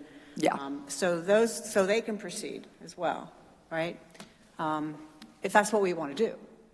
I mean, maybe we just tank the whole idea of a community center right now, right? But if we're going to proceed, then we need to have I know I got a lot of, I got a lot, but I'm for a community center, but we need time. We need time to have this conversation and everyone participating just like now. After we get these questions answered, then we'll have a special meeting board public meeting just for this community. And I do appreciate the questions, and I will say that I kind of sat on the other side when the township building, I was not on the building committee, and so I was in the three of your shoes where I was coming back like with 1,000 questions, and and so I appreciate, listen, we're meeting each week and we're thinking, we're asking everything, so it's good dialogue, but again, it can't be rushed. Like we've got to get the questions answered, and we have to do it in the right way. So we're informed, the community's informed, and we make ultimately the right decision. Okay, thanks, guys. Appreciate your help and answering all the very much. questions. Thank The you. presentation was great. Thank you. Thank you. Bye. Nice evening. Good night. I'm going to leave. I'm not feeling well, so I'm going to ask Ryan to take over the rest of the meeting. So thank you. Sorry. Thank you. Feel better. Yeah, feel better. Okay. Feel better. Oh, on that, wait, before I leave, the one issue with Questica, I would vote to approve it with the amendment to the arbitration I provision. made that amendment. They did? But you can't vote by proxy. No, I said I would vote. Oh, all right. I would. Just letting us know I'm just where letting she you would know. vote. Yeah, But- because I would approve. I don't want to hold you up, but could we skip to that and vote for that? Or I guess, Oh, yeah, I or guess maybe we it doesn't can. matter at this point? You could. Yep, sure. All right, let's go right to Questica. Questica. I move to approve. I second. With that arbitration provision. Correct, which was already done, which was already corrected. I had a couple questions about it. Sorry, guys. That's okay. Sorry. That's okay. I know, sorry. I just had a couple questions. One is the number of licenses. I know we're phasing in Questica. I want to make sure the number of licenses that we have, that our managers are going to be committed, because I'm excited about the other modules, the performance piece. That's going to be there. Hopefully that'll help us manage and our compensate, program yeah. services, our roads, the salaries. And then I believe in the presentation, they also talked about that time and attendance software. So hopefully we can get That's that not up. part of Questica. Time and attendance is not, it's a compensation. And Ken, you might want to jump in here just to clarify anything. Oh. Barb, if you want to leave, we can. No, to vote on this. I fell down the steps last night, so my body is racking with pain. So that's why I'm sorry. I just. No, you just keep talking, Nancy. It's fine. Of course it is. Go ahead, Ed. Okay. When we commenced, Ed and I, 3 years ago, we were looking for a forecasting, budgeting, and planning software. Right. We believe we found that software with Questica. And what we're looking for tonight is approval from the board to move on to engage Questica for the budget, planning, and forecasting software. I think you have that. You have a motion and a second. I think it's more around answering Nancy. I just, The- the questions is the yeah, other pieces that are going to be phased in. The capital and the personnel will be phased in later this year. Like I had indicated before, that time and attendance is on our docket to implement that software in the near future. Do we need to have that software in order to use the other module? No, We don't. no. That personnel module is to track personnel costs, which we're doing in a Excel format right now. So you can just upload it because it's Excel friendly. Well, we'll see if we can upload it, but I imagine we will be able to. I'm not promising anything. So do the number of licenses we have then, will those, I mean, my assumption is that they're coming in to train that our township will be using all three of those modules once they're eventually all implemented. Yes, Is that because correct? that's our goal, is to push this piece of software out to the department heads so they can implement their budget and then push it off to finance. Right. That's our goal. Okay. Is there, and there's no customization as part of this, correct? No. All right, because they did mention that in the one section at the end of your recommendation that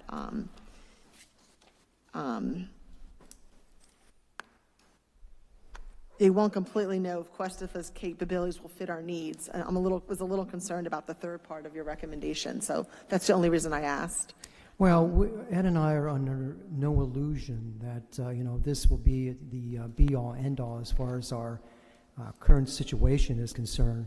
But, we'll be able to, implement what we're doing now as far as our budgeting process into the software. Right. We're going to probably have to continue to use our Excel platform, but we're trying to move away from that totally. And that's my point. I know that's the immediate need, and that's why everybody wants it in. And I'm for putting Questica in. It's just that when we pay for that and we get those 3 modules, I'd like to be sure that we have the licenses and we're committed that all of our managers will be using those things. Yes. And that the time and attendance. I think that also came up in our audit last year. Could also be addressed and added in at the same time. Well, like I said, time and attendance is on our agenda as far as that is concerned. We're going to work with Dave Tomko. We'll be working with our current software vendor to get that implemented. Yeah, I mean, I know the county uses Questica now. Yes. And I think Jen said they just use an Excel spreadsheet for doing their time and attendance. Yeah. I think they do not use Questica for time and attendance because I don't believe Questica actually has time and attendance. What they do is they can integrate time and attendance software, but I'm not sure which software that is. Yeah. Yeah, okay. They don't offer any modules as far as time and attendance is concerned. Okay. This would be a separate entity as far as our time and attendance would be concerned. Okay, so all the licenses and all the managers will be trained to use that, and we'll be able to have performance modules. Eventually. Manage our capital. Is there a timeline around that? Rough timeline? No, there isn't a timeline right now because we just want to get our operating module up and running as far as right. Ed and I is concerned. We're just taking this one step at a time. Okay. Any other questions? I just wanted to thank both of you for meeting with each of us individually and going through the nitty-gritty of the contract and what the proposal is. I know it looked like we jumped on it when I just said let's vote on it, but we did spend a good amount of time with both Ken and Ed as they described what we'd be getting and what the contract looks like. So. Well, like I said, it's been a 3-year journey for Ed and I. We met with all these software vendors, and we've learned a lot. No, I'm thankful. I'm grateful. I'm just trying to flesh out all those details. No problem. Thank you. Okay. Thank you. We've got a motion and a second. All in favor? Aye. Aye. All right. Any visitor or public comment? All right. Moving on, announcements. The next meeting of Doylestown Township Board of Supervisors will be held Tuesday, July 20th at 7 p.m. Budget work sessions are scheduled for the following dates: September 21st, October 5th, and October 19th. All work sessions will be held at 5 p.m. in the Township Community Meeting Room. Doylestown Township administrative offices will be closed Monday, July 5th in observance of Independence Day. Upcoming township events: the 2021 Thompson Performing Arts Series has 6:16 Midnight Rock Show, 6:23 Laurel Canyon, 6:30 Big Chill, 7:1 Where's Pete's Band, and 7:14 Class Act.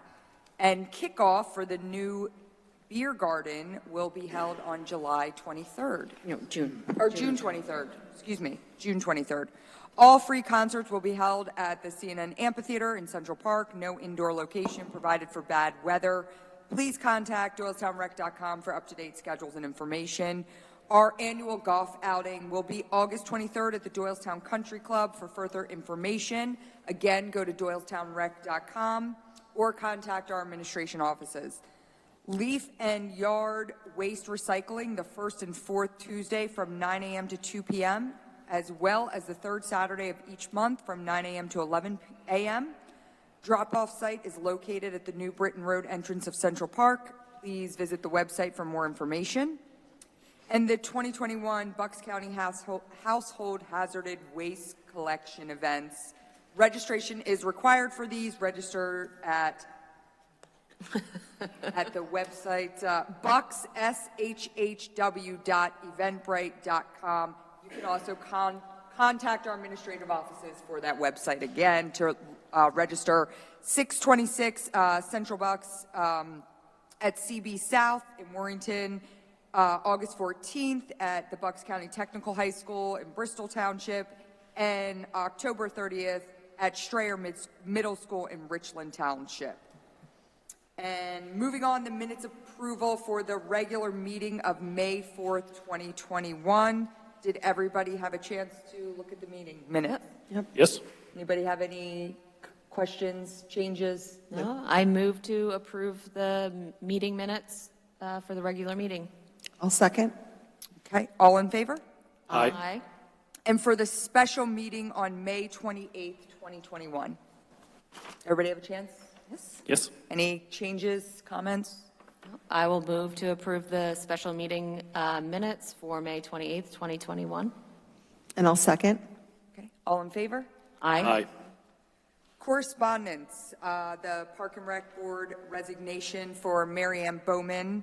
You all had a chance to take a look at that. I'll speak to it because I serve as the liaison to Park and Rec, and Mary Ann's also my neighbor, and I love her, and she will be sorely missed from the Park and Rec, and thank her for her tremendous service to the township. Do we need a motion to accept the resignation? Can we have a motion to accept the resignation? I'll make the motion to accept her resignation. I'll second. All in favor? Aye. Okay. Reports, solicitor. I will be commenting on some things later in the agenda, but not at the moment. Okay. Chief? Yeah, in the packet for the board tonight, there's two budget reclassification of funds requests, and I'll address them separately. The first is a request. I'm requesting the board's permission to move forward with retaining the professional services of law enforcement accreditation services to assist the police department in our law enforcement accreditation through the PLEAC, which is the Pennsylvania Law Enforcement Accreditation Commission. As you all know, we've been going through a lot of hard times in law enforcement and the police reform across the country. And we've been trying to become accredited for probably going on 20 years now. It's always been put on the back burner, and as we move forward with today's society, it's almost going to become an unfunded mandate. There's many municipalities in Bucks County alone that have used similar services through other companies. I'm familiar with one of the partners in this company who's been doing this for a number of years and is very successful with the process.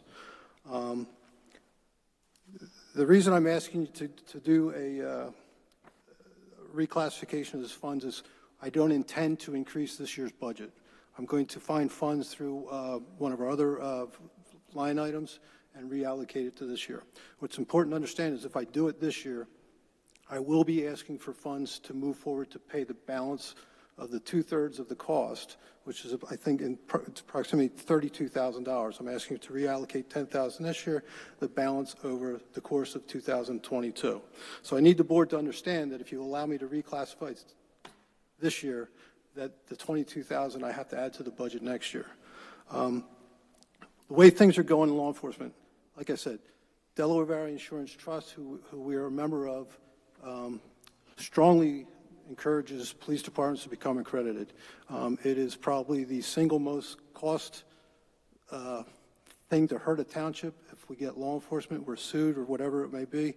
With the accreditation, if anybody watched the trial that took place, it was all about policies, training, and insurance. So I would ask that the board grant my permission to reallocate $10,000 from one item to another item so I can move forward with this and sign the contracts. I know that Barb has read the contracts. She had a couple concerns about some wording. I'd like you to, once I get permission through Barb and have it reviewed by Mr. Garten, he has a copy of it at this point, to allow me to move forward once Mr. Garten approves the wording of the contracts. So that's the first thing. So. Do you want a motion to permit the reallocation of your budget? Yes, I'm asking for a motion and a approval from the board. I just have two questions for you, Chief, about this. For one, all in favor of moving forward with accreditation. I also, just from my understanding, from what I was reading from what you sent over, it sounds like a lot of the accreditation has to do with internal policies as far as things like, do we have X equipment? Are we following proper storage of material and that kind of thing.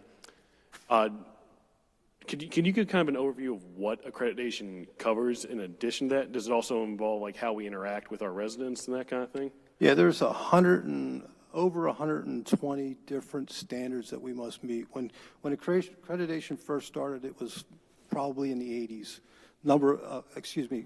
Approximately 80 plus bullet points you had to meet. It's increased to over 120, and it's continually changing. Basically, what it's forcing you to do, and I prided ourselves, and even back when Chief White was here, we've prided ourselves that we've always followed the accreditation standards. We've just never pushed it and actually documented it. I'm confident that we'll be able to get through with it. And a lot of the things that we waited for over the time was a new building. We've got the building. I don't think there's going to be one aspect of this accreditation that we can't meet because of our facilities. What we're doing is we just got to get the paperwork processed. With every one of these bullet points, 120 plus, you must show that you meet multiple standards within that. So you have to, it's documentation, and it forces us to look at them, reallocate them, and change things as our times change. I think that we're state of the art, we're right up there with the best of them, but I can't prove it. Okay, and that's what we need to show when we get, if gosh forbid, we get sued, we need to be able to establish it and prove it. Right. My second question has to do with law enforcement accreditation services specifically. Reading over the contract, unless I missed it, I didn't see anything like really concrete about what they have to do with confidential information that they come across as they're reviewing our records. Are they held to certain legal requirements about what they're allowed to? They have to sign and be part of CREA, which is the Criminal History Information Act. They have to sign that, understand that they cannot disclose this. The beauty of this is that the people we're dealing with are law enforcement individuals. Okay, they do this as part-time, and this is not their full-time job. What they do is, believe it or not, they spend a significant amount of hours outside their regular law enforcement jobs dealing with this, and they deal with the accreditation standards, and they deal with it every day. So they will have to comply with CREA, and they can't disclose our information. Great. Thank you. Appreciate that.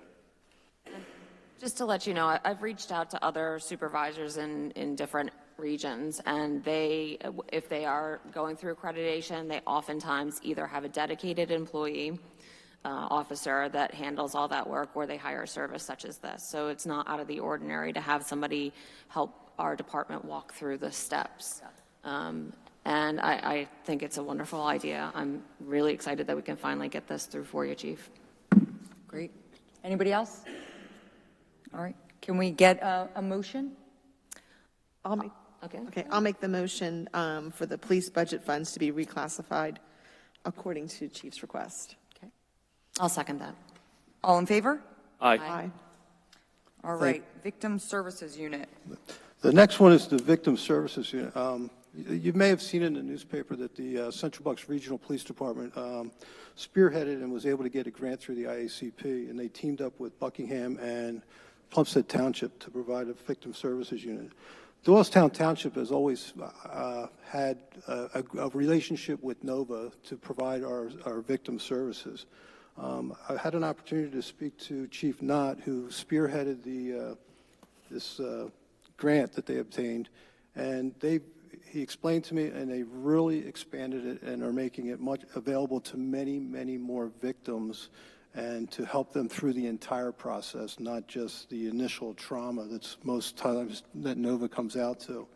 To make a long story short, Chief Knott was kind enough to reach out to the IACP and the grant committee, and they are willing to allow them to reopen the grant and add us to the grant itself, so that we can then become part of this and become a four agency unit.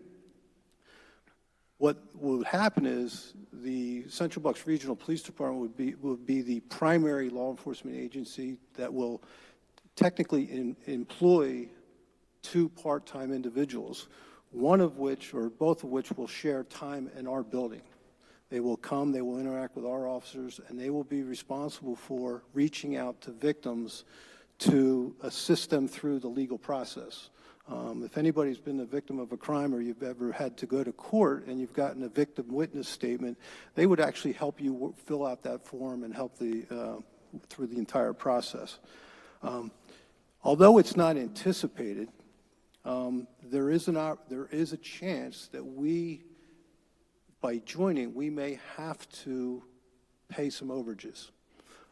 It's not anticipated, but it's possible, which is the reason why I'm here today, again, is to ask, we have a line item that is currently set aside for this year to pay for fire police services if we needed them. It is now June 15th, 16th, 15th, and I don't anticipate using any of that money for the balance of the year. The point of time when we would have used them would have come and gone. So I have a significant, it's $8,000 that I set aside for the fire police. I'd like to reallocate that and be able to use it in the event that we're billed this year. Okay. It's also important to understand that this is a 3-year grant. October will be the end of 1 year. So after the 3rd year, they're going to be needing to find additional spending or ways to pay for this. The idea, I know that Chief Knott believed that bringing us on board is they do not want to disband this after 3 years. They're going to continue to try to find funding sources moving forward beyond the 3rd year. In the event that that doesn't occur, we will have to relook at this and determine whether or not we as a township want to continue to be 25% involved with this and possibly have to pay and help out with a part-time fee. The employees that are doing this are skilled in this. They have training in this. They're social workers. They have extensive training, and they're doing very well. They are part-time employees. The intent is not to make them full-time where they have to do, where benefits would be implied. But as I said, that could change moving forward. So I just needed to, make it clear that there could be some funding that I have to pay, and I do have a line item moving forward. And I would, I don't anticipate adding a whole lot more next year, but I would like to be able to use that line item moving forward over the next couple of years to balance both fire, police, and this. And I believe that I'll have to talk to Ken Wallace on tomorrow, or if you approve this, how we would set up something to fund fire, police versus the victim services unit. Okay. So we need a motion. Motion would be to reallocate the police budget and also authorize the Doylestown Township Police Department to participate in the grant with Plumstead, Buckingham, and the Central Bucks Regional Police Department. And just one other thing, now you brought that up. There is some documents that I will need to sign, one of which is that we agree to pay in overages, and I believe that I would have to sign the MOU allowing us to participate. Okay. The one question I have is just about the power structure between Buckingham, Plumstead, us, and Central Bucks Regional. Does Central Bucks Regional essentially have final say, and you and the other chiefs of police act as kind of a board, or is everyone on equal footing as far as like disbursement of funds go?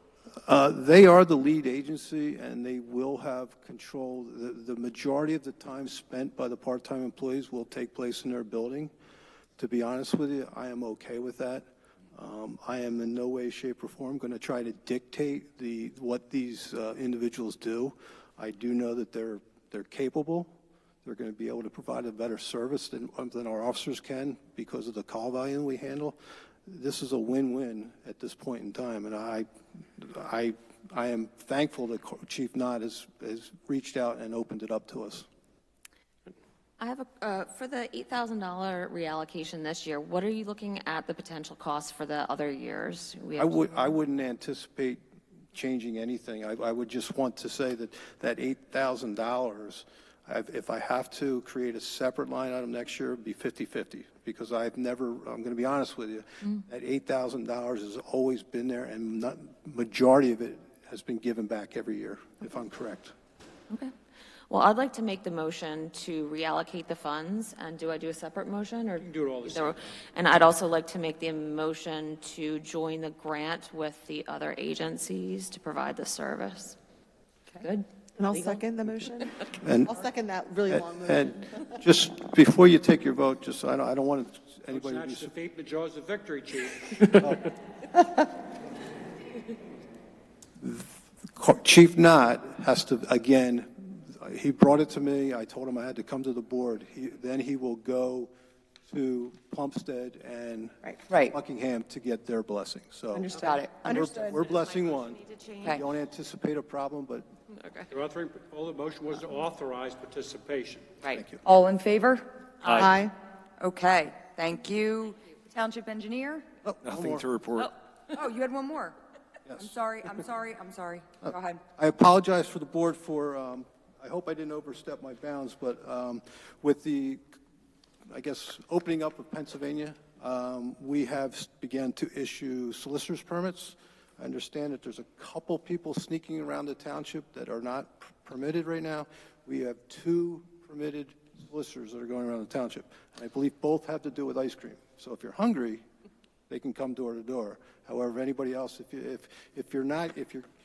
don't, they're required to have a permit. They're required to show it to you. If they don't have it, please contact us immediately so we can come out and either get them registered or get them out of your town. Okay? Just so it's clear, does not apply to folks that are exercising their First Amendment rights or whatever. It doesn't apply to political canvassing. It's commercial. Correct. Enterprise. Thank Got you. it. Okay. That's all I have. Okay, thanks, Chief. Township engineer. Nothing to report. All right, Dave Tomko, I know you're going to make this nice and speedy with all Let's this try. information. Let's keep it going. Okay, Friends of Kids Castle provided us with a memo regarding a request for approval for proposals for the next phase of the Kids Castle project. So the first one is Buzz Burger Incorporated. Now, this is a proposal that's going to fall under Ely Associates. They are co-stars.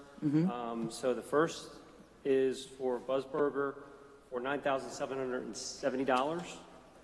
The second one, and that is for the installation of the playground equipment. The next one is for Recreation Resources USA for the installation of the port and place surfacing for $43,338.90. And then the second Recreation Resources proposal for, again, port and place installation at $26,716.25. And all of these were budgeted for, just so this it's is- clear. This is not any, This is all Kids Castle funds. yep. I have one question on the contract where it mentions if there's a delay, there could be additional cost increases to it. And just given the history with Kids Castle in the past and current supply issues, does that apply to us delaying or any delay in the chain of getting them started? I don't know, honestly. I can't say. I don't know. I'm assuming that if we delayed, because, once we sign this, they have the authorization to start order material. Joe Salvati, chair of the Kids Castle, Friends of Kids Castle, has a good relationship. He's been talking to them. So I think we're planning this project to start after Labor Day. So, I think we plan ahead here, and hopefully the only thing we would see is weather delays. And this is a relationship we've worked, this is not a new contractor that we're unfamiliar with. And Right. They've done good work for Yeah, us. this is just more concern over the last expansion, how long it took to get that in and making sure it doesn't end up costing us additional money for something out of our control. Right, understood. Yeah. Yeah, okay, thank you. Sorry, I'm having Jeff look at it real quick. I think they're suggesting to you if the township delays implementation, if it's not in by the date certain, additional costs will be imposed. So it's if you delay the contractor, township pays additional money for the material and equipment. Okay, so that's on us delaying. On you. Not outside. Right. Okay, good, thank you. Asking for the board's approval for these. I'd like to make the motion for the Kids Castle installation of playground equipment. Do we have a second? I'll second it. All in favor? Aye. I'm going to have Sean review the 2020 road frame curb replacement project recommendation. So we received bids on June 8th, 2021. We have reviewed the bids, and Reamstown Excavating and Concrete came in as the low bidder with a total base bid of $1,495,135. We would like to recommend that we award the contract to Reamstown for the 2021 road program curb replacement project in the amount of $1,495,135. I do have one question for Sean Simpson. Does that include the alternates? That includes the alternates, Okay, correct. so it's a base bid plus alternates for that price. Okay. I just have one thing to bring up. If I recall, Reamstown was who we used previously for the curbing. They won the other last year's contract. Right. So my one concern is I had reports from residents on Woodridge Road or Woodridge Drive of their contractors digging the trenches and then dropping trash in those holes from their lunches and that kind of thing. And they were informed of that. And I appreciate that. I just want to make sure that is continued to be enforced with them going forward if we award them the bid. We will make sure that all lessons learned from the previous contract will be enforced. All right. Anybody else? No, I'll make the motion to approve this request. I'll second. All in favor? Aye. Okay, community meeting room. This one kills me, even though it needs to be done. Finally, so we've gone through a long process here to try to address the acoustics in the room. We've gone through multiple iterations. Ed did a great job of outlining the process in the memo. We spoke with Mr. Garten multiple times on this. We did get professional services to take measurements to provide a recommendation on what the remediation was. We could not really, the weird part about this is that there's acoustical engineers that don't write specifications. They design the system, they design what the remediation should be, but they give it to the architects, and the architects write the specs. Well, yeah, we just couldn't do that. So, but we basically went through the process, and we'd like to award a contract for the purchase of material only to FBM Galaxy Incorporated of Camden, New Jersey, for the total amount of $20,250. We did try to secure, this is a phone bid requirement because of the dollar amounts and the bidding requirements. We did request additional proposals. When we got those proposals, they just, for some reason, those proposals did not meet the specifications that we asked for.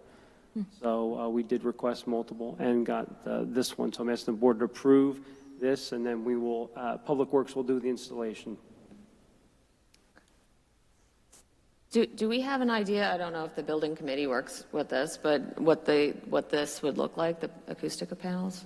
So basically, so between the vents, which are the structures here, from basically about 4 feet up to the bottom of the vent is going to be a fabric panel. There'll be 2 panels per vent, so you'll see a seam in the middle. From basically, I think we're going to start back here and go all the way to the back wall, and I think we're wrapping around the back wall because we're ordering 30 panels. And basically, it's somewhat of a light gray material. It is not a custom color material. It is because that just drives the price up. So, and again, we've worked with the professionals to determine that is the solution to reduce this echo, is what we're trying to do. And we've got graphs and charts to prove it. And if you want to, talk to Ed because he's been doing it. So that is what we're going to do. So have you talked to other municipalities that have done this, and is this in that, I'm asking because we only have one bid. Is this in the ballpark of what they've experienced? Are you talking about the process or the cost? The cost. No, we have not. I mean, I think the other proposal was somewhat close even in cost, even though the other proposal was for a 2-inch material. Well, this proposal for a 2-inch thick material. The other one was for the 1-inch thick material. And we said, provide your proposal so we can have the 2-inch, and they couldn't get it right. Okay. And even at that price wasn't off. No, but we did not reach out to others, on that. Okay. And that's the process. I mean, we basically find the solution and request the proposals, and then that's the bidding process. That's the procurement process, right. Not necessarily say,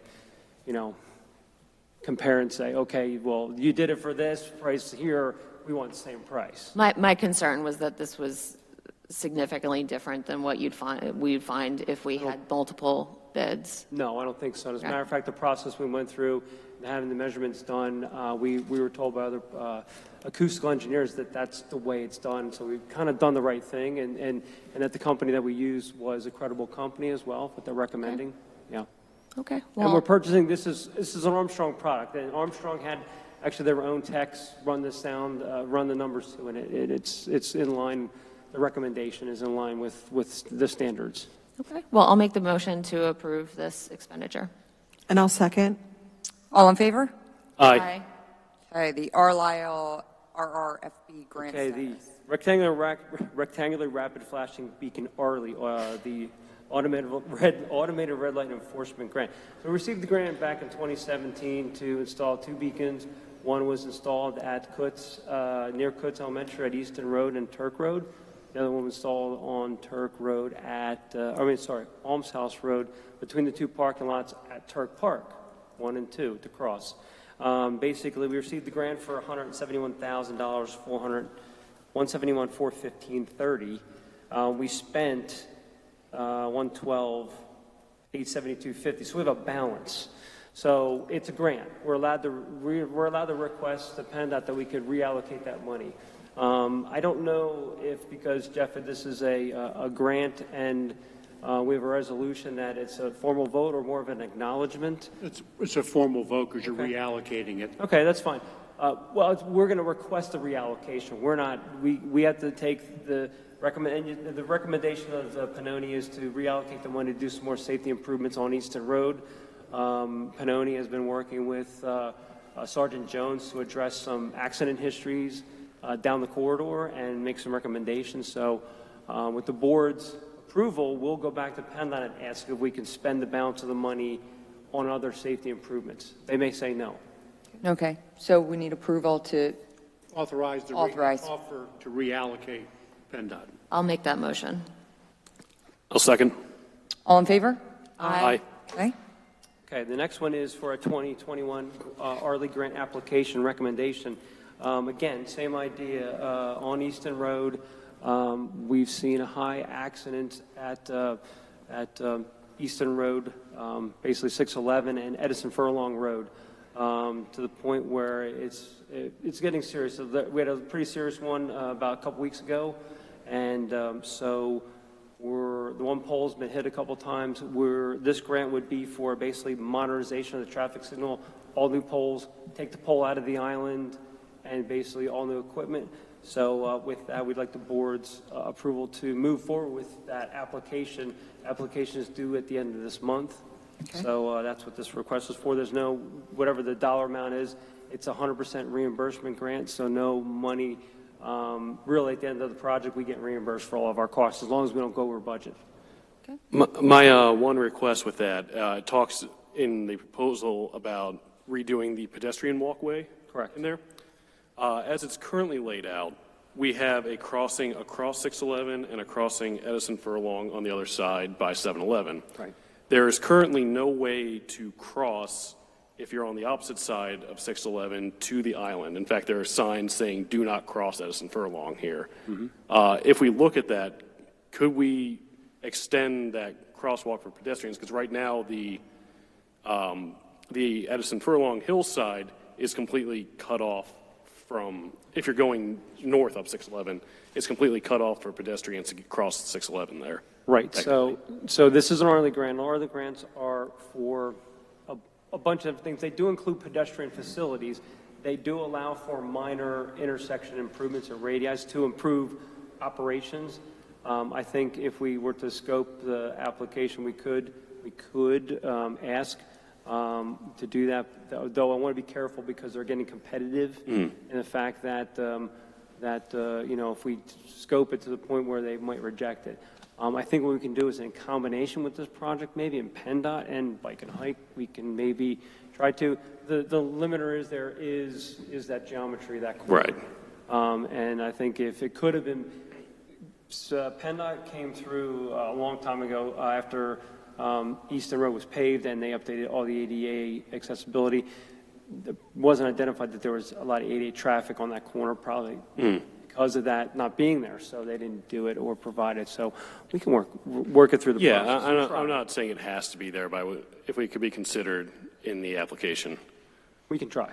Great. Okay. I think if not, it could be it could be another project that we tie to it. All right. With something we do as a capital project or something like that. Mm-hmm. All right, do we have a motion? I'll make the motion to submit the grant application for the Arley grant. And I'll second.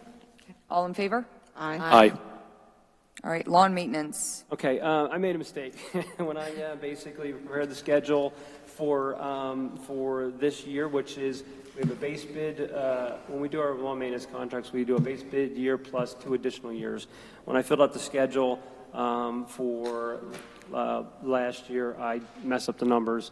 And so I'm basically asking the board, because we are paying them, that we have the proper fee schedule. So the 2 items was for the section of Southeastern Road Trail, that the base bid for the total for 28 mows for that section is $5,095.44. And then basically the section of trail along Lower State Road, the amount for 28 mows in that area is $2,406.18. To correction, I'm just asking the board to accept the revised fee schedule for this year, so it's correct, so we can pay them correctly. Does it keep us within budget for this line item? Yeah. Yeah. Yeah. Okay. Well, I'll make the motion to approve the updated revision to the contract. And I'll second. All in favor? Aye. Thank you for approving my faux pas. Okay, and lastly, the township basin assessments. Yes, so this is part of our basin naturalization program. And just like our bridge structures, we are, this is part of our MS4 program. It's the right thing to do, that we should start inspecting our basins to make sure they're operational. It is our township-owned basins. These aren't basins that are in the shopping centers or private property. That is the responsibility of the property owner to maintain their basins. These are ones that are in township open space, that we're dedicated. They might be in a development, but they're in township open space. It is our property. We own it. As you saw in the memo in your packet, there was information on our naturalization program, which is part of the MS4 this year, that we were going to start naturalizing basins so we could take credit for our MS4 program as we're doing. So this is an extension of that, and to the fact that we would have Gilmore go out and inspect 21 basins and fill out the forms and look at them and say, okay, which ones are candidates for naturalizations, which not? What do we do, and what is their recommendation? It would basically, they're giving us a range for that cost to do those. Basically, it's $550 to $800 per basin. So at 21 basins, it's a range of $11,550 to $16,800. It's time and material, so they're basically going to do it. They'll fill out the inspection forms. It's going to go into our asset management program. We'll track it, and then we'll start a routine process of, okay, does this basin have to be inspected yearly, bi-yearly, every 3 years? And it will work in conjunction with our public works staff in maintaining it, and also what we do in regards to mowing them or not mowing them, letting them naturalize, that kind of thing. So I'm asking for the board's approval to start this process for the basins. Do you know if their recommendations would include procedures for removing invasive plants for the naturalization process? Yes. Okay. Yes. Thank you. And is that included in the price to remove all the invasive plants? Being someone who is looking at 50 invasive plants in the basin that's been dedicated, I just want to make sure it's going to be pretty hefty. That's why I'm asking. Well, I'm sorry, I'm trying to get your question. In any of the budgeting and cost in terms of the naturalization, yeah, where's the budget coming from for us to maintain them? Because I know the invasive plants. I mean, I think the initial start of the naturalization process is to clean out all the invasive plants. Is that correct? Is there a plan? This is the inspection. Whatever the inspection report says, then we will look at it. Just like our bridge program, we're going to get a report that says, do this. It's then going to go to Public Works, or if Public Works can do it, it'll fall under Public Works, okay? If not, it has got to be something bigger, than maybe it would be contracted services, but it would come out of probably the road or the Parks Department's budget on that, but depends upon the recommendation is. So the base, the ridings lane basin I guess you're talking about, that would be, I just come out of Public Works operations budget. Okay. I was just wondering where the money was going to come from. Yeah, well, I think first we need to know is what needs to be done, and then we can determine where the money's going to come from. But generally, that's going to be our general Public Works operations budget. But we do have roads and bridges. We have stormwater money we can use. We can actually do it and allocate it and take credit for it on the MS4 program, which is a good thing as well. So I think there's multiple funds we can spend that money out of. Are we going to put something on the website too to show we're starting to do this? We can, yeah. Yeah, I think Montgomery does. They're doing a really nice job, so I think it'd be great. Yeah, and the memo showed, and the memo included photos of before and after and things like Great. that. So, yeah, we can do that, and we can. Great. That's something we can update, and would be a good thing to do. Sure. So I'm asking the board's approval to approve Gilmore to start this process. The one other thing that I have, comment that I have is when you're going through this process, if we do move forward with naturalizing, which I hope we do, how do we communicate that to the community, especially the ones directly impacted? Where anybody who is directly adjacent to the basin will receive a letter and then also a map of where their basin is. What we find is folks who live adjacent to open space, there's creep. Okay, so if we don't have a fence, there's creep. There's play sets. There's things that move into the open space. There's fire pits. They mow. There's yard waste that's dumped in there. So one thing to say is, this is the basin. It's township property. Please take note of your property. Don't dump organic stuff and material into this. And we're going to start to not mow this area and let it naturalize. But we do plan on mowing the tops of the banks and around the edge of the basin. It just would be either the slope or the floor that doesn't get mowed. Right. But also, too, I think is also planned, it depends upon the basin, is that generally once a year, maybe the floor would get mowed to some degree.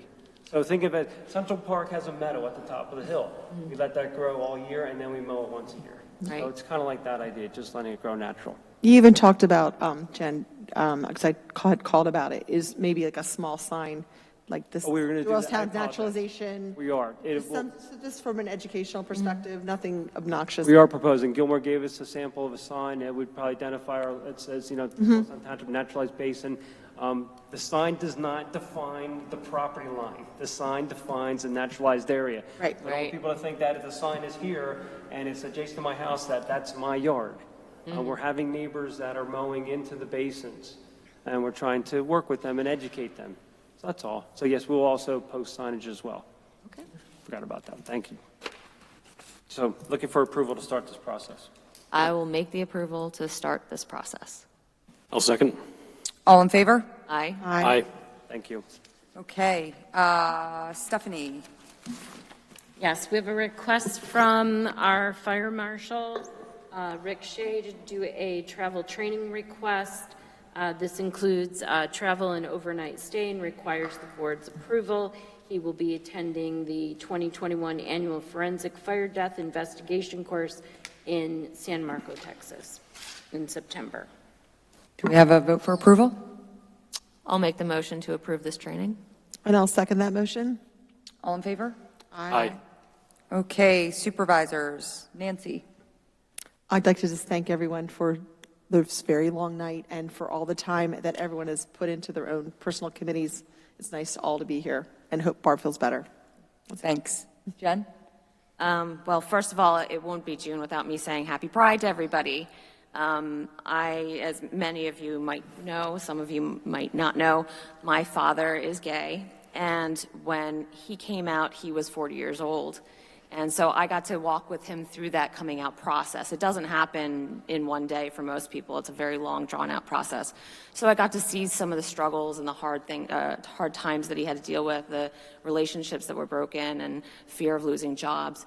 So I just want to say, in light of Pride, that if you're out, I'm very proud of you. And if you're not out yet, I'm very proud of you.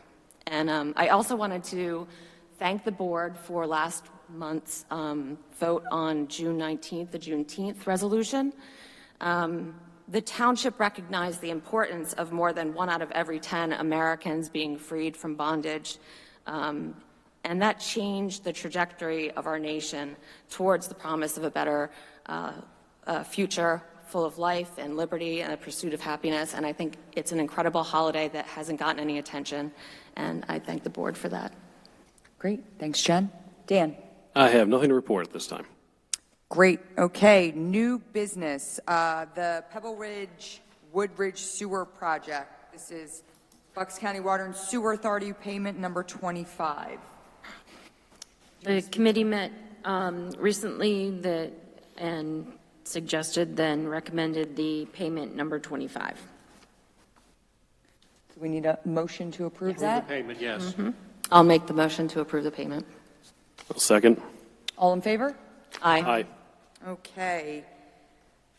We have done the Questica, so moving on to land developments, Penn Color. I'll wake up Mr. Reese that represents the applicant. Yes, thank you. Thank you for hanging in there. If I may, this is the application of Penn Color. It's an amended preliminary as final land development subdivision application related to tax parcels 9-4-50, 9-4-49, 9-4-48-2, 9-48-24, 9-48-25, 9-4-84.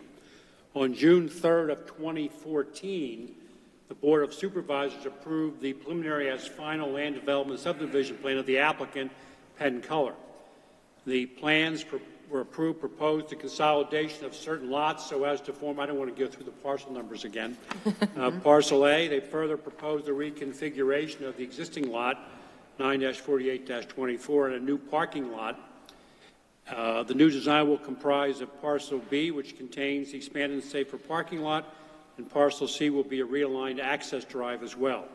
The current submission does not appear to propose any significant revisions from the previously approved plans, but because of the passage of time, it requires a reapproval.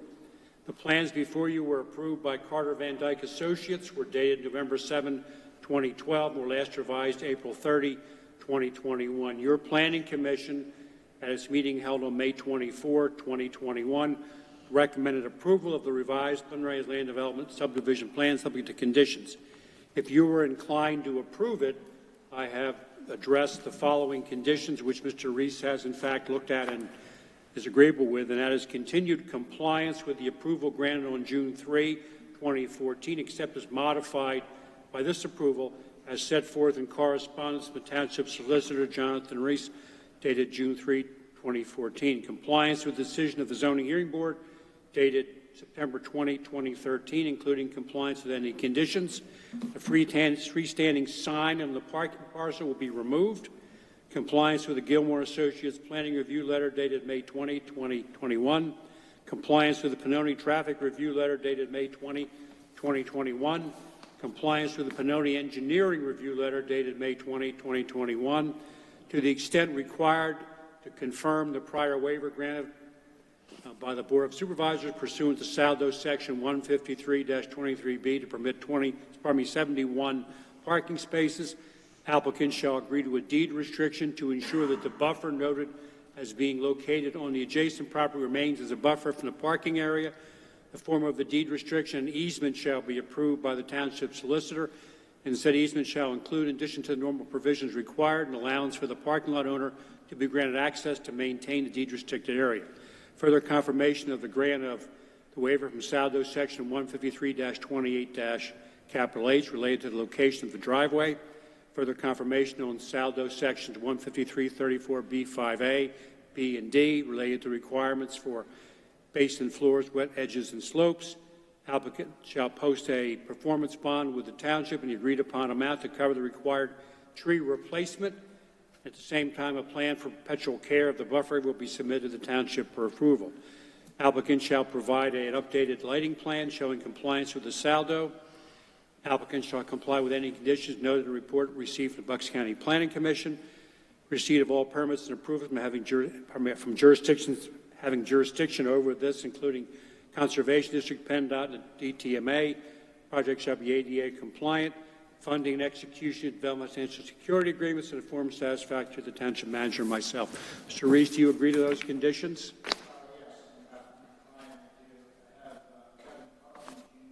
President of Penn Color tonight here. Damon Klein and Brendan McCardle, who are from Penn E&R, the engineering firm that's going to oversee the project. And we do accept all of those conditions. And this time we are actually looking forward to starting the project. Okay, so what is the motion? Motion will be to approve the revised preliminary as final land development subdivision in accordance with the conditions that I enunciated. Okay. Anybody have questions? Yeah, the one thing that kind of sticks out to me is when we talk about the landscaping with the plants. And I was wondering if you could define exactly what you mean by using plants that are not native but naturalized to the area. I believe Mr. McCarter or Mr. Klein can best answer that question. You got to take the Go to mic. Microphone. It's okay. There's thousands and thousands of people watching you on our DTV, so we Previously, Carter Van Dyke spoke, I think, with the Environmental Council about the selection of plants and using the naturalized selection. So, rather than there is a select I'm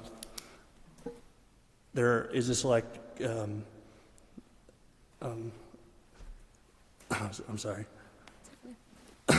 There's a select breed of species that is used by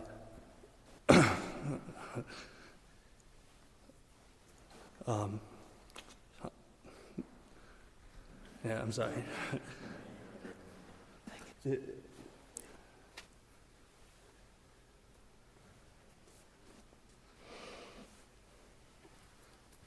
Brendan just got back from his honeymoon yesterday, so. That's okay. Give him a pass on that. Yep. The township has a list of natural plants that is recommended. Okay. And what our client is proposing were some plants that, while not classified as invasive, were not on that very defined list. And what Penn Color has agreed to do is work with the township to get an approved plant species, basically. There was really one plant of concern that in the previous approval was not invasive. It's since been determined to be an invasive. We've agreed to remove that species and confirm the rest of the plant species. Okay, great. I know that it says should, and the fact that you guys are taking it the next step to meet our requirements is much appreciated. Yep. Thank you. Yeah, thank you. Thank you. Anybody else? Okay. Anybody want to entertain a motion? I'd like to make the motion to move forward with Penn Color. Okay. I'll second. All in favor? Aye. All right. Thank you you. so much. Good job, guys. All right, moving on. 60 Meeting House Road, the preliminary major subdivision. Give me a moment here while I change gears and Yep. drink a little water so I'm not marble mouthing over this one too. I got one right here.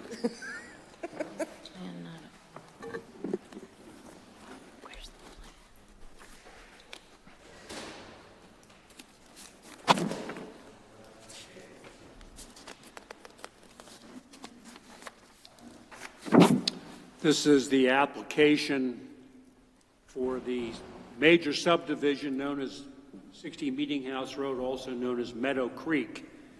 And it's a preliminary application for subdivision approval.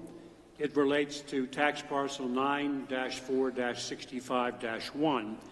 The applicant proposed to subdivide that parcel into 10 single-family dwelling lots. In addition, the plan proposed the demolition of an existing single-family dwelling on the site.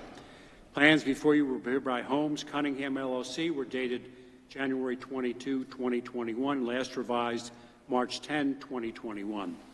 Your Planning Commission at its meeting on April 26, 2021, recommended approval of the application subject to conditions. If you were inclined to approve the preliminary plan of subdivision, following conditions would apply. 1, compliance with the Pinoti Engineering Review dated April 20, 2021. Board of Supervisors grant waivers from the subdivision plan development ordinance as follows. 1, to permit, instead of showing the feature within 400 feet, just do an aerial photograph, so as to not be required to widen the cartway or right-of-way at Meeting House Road. to have a driveway 5 feet from any side or rear lot as opposed to the required 10 feet, so as to not be required to preserve 40% of the 6-inch trees, 6 to 12-inch trees, as the applicants proposed a new tree replacement schedule. Applicants proposing to plant greater than 25% of the new replacement trees with a coniferous variety. Applicant would propose to be permitted to have the edge of slopes within 5 feet of the property line or right-of-way.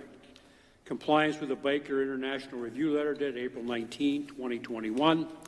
Compliance with the Gilmore Associates Planning Letter dated April 14, 2021. Compliance with Pannoni Review Letter dated April 8, 2021 related to traffic matters.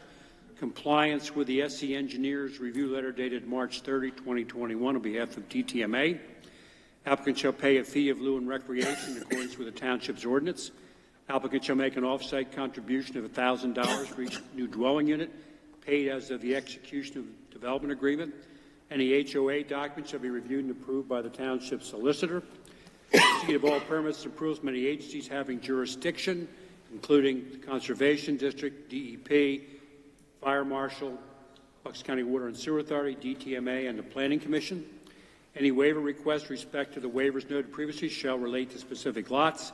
Trails shall be moved further away from the out parcel towards lots 9 and 10 at the rear corners. Applicant shall work with the township to provide 5 additional trees and 12 additional shrubs that will be on the planted locations to be resolved by the township consultants in consultation with the Planning Commission. Applicant shall execute and fund land development financial security agreements. Applicant shall execute a stormwater management agreement in a form satisfactory to the township manager. Projects and plans shall be ADA compliant. Sir, would you identify yourself so we know who you are? Sure. Good evening. My name's Ben Goldthorpe, and I do accept the conditions that were read. Yeah, I shared them with your counsel before tonight. Yes, thank you. And hopefully there's no questions about plants. Does anybody have any questions? This is preliminary, which means that you're going to look at it again after it goes through the parameters from here on out. I just wanted to say that, being on one of the liaisons on Planning Commission, I'm sure Nancy's going to say the same exact thing. We've had a lot of input from the neighbors, and you've managed to work with them very well, and I think that everybody's walking away from this pretty happy, so thank you for that. We appreciate your accommodating our site visits and all of our questions. Yeah, no, I appreciate it. I enjoyed working with the Planning Commission as well, and I think it's great when municipalities are able to have Planning Commission meetings during the day out on site. It just helps the process tremendously. Great. Yeah. Great. So I'd like to make the motion to move forward with 60 Meeting House Road, a.k.a. Meadow Creek. Great. Do we have a second? I'll second. All in favor? Aye. Aye. All right. Thank you. Thank you. That's all I have. Thank you for sticking around for that. He'll stick around all night for Yeah, exactly. Home stretch. Okay, next we have 3 zoning hearing board applications. Jeff, do we need to review each one? Steph, or Should I ask the manager if she has any requests that we participate? Otherwise, she'll No. tell you that she'd rather leave them all to the zoning. Right, hearing. I'm just wondering I'm if you can gonna- lump them We all. can do them all at once. Okay. My recommendation is that all 3 of the applications be left to the zoning hearing board. Okay. All right. Can we have a motion to? I'll make the motion. Oh, we don't? Okay. We make a motion if you're going to send us an opposition. So if you're not, you don't need to make a motion. We just won't be appearing. Then we're all good with that. Okay. Treasurer's report for June 15th. Do we have a motion to approve that? I'll make the motion to approve the treasurer's report on June 15th. I'll second that. All in favor? Aye. And the bills list for June 15th. I'll make the motion to move the bills list. I'll second. All in favor? Aye. Aye. And I will not be reviewing the announcements again. In lieu of time, thank you, everybody, for sticking around. Thank you. Thank you. Meeting adjourned. We got checks. There will be documents to be signed in a moment. Yeah, I didn't think we were going to get off that. He was going to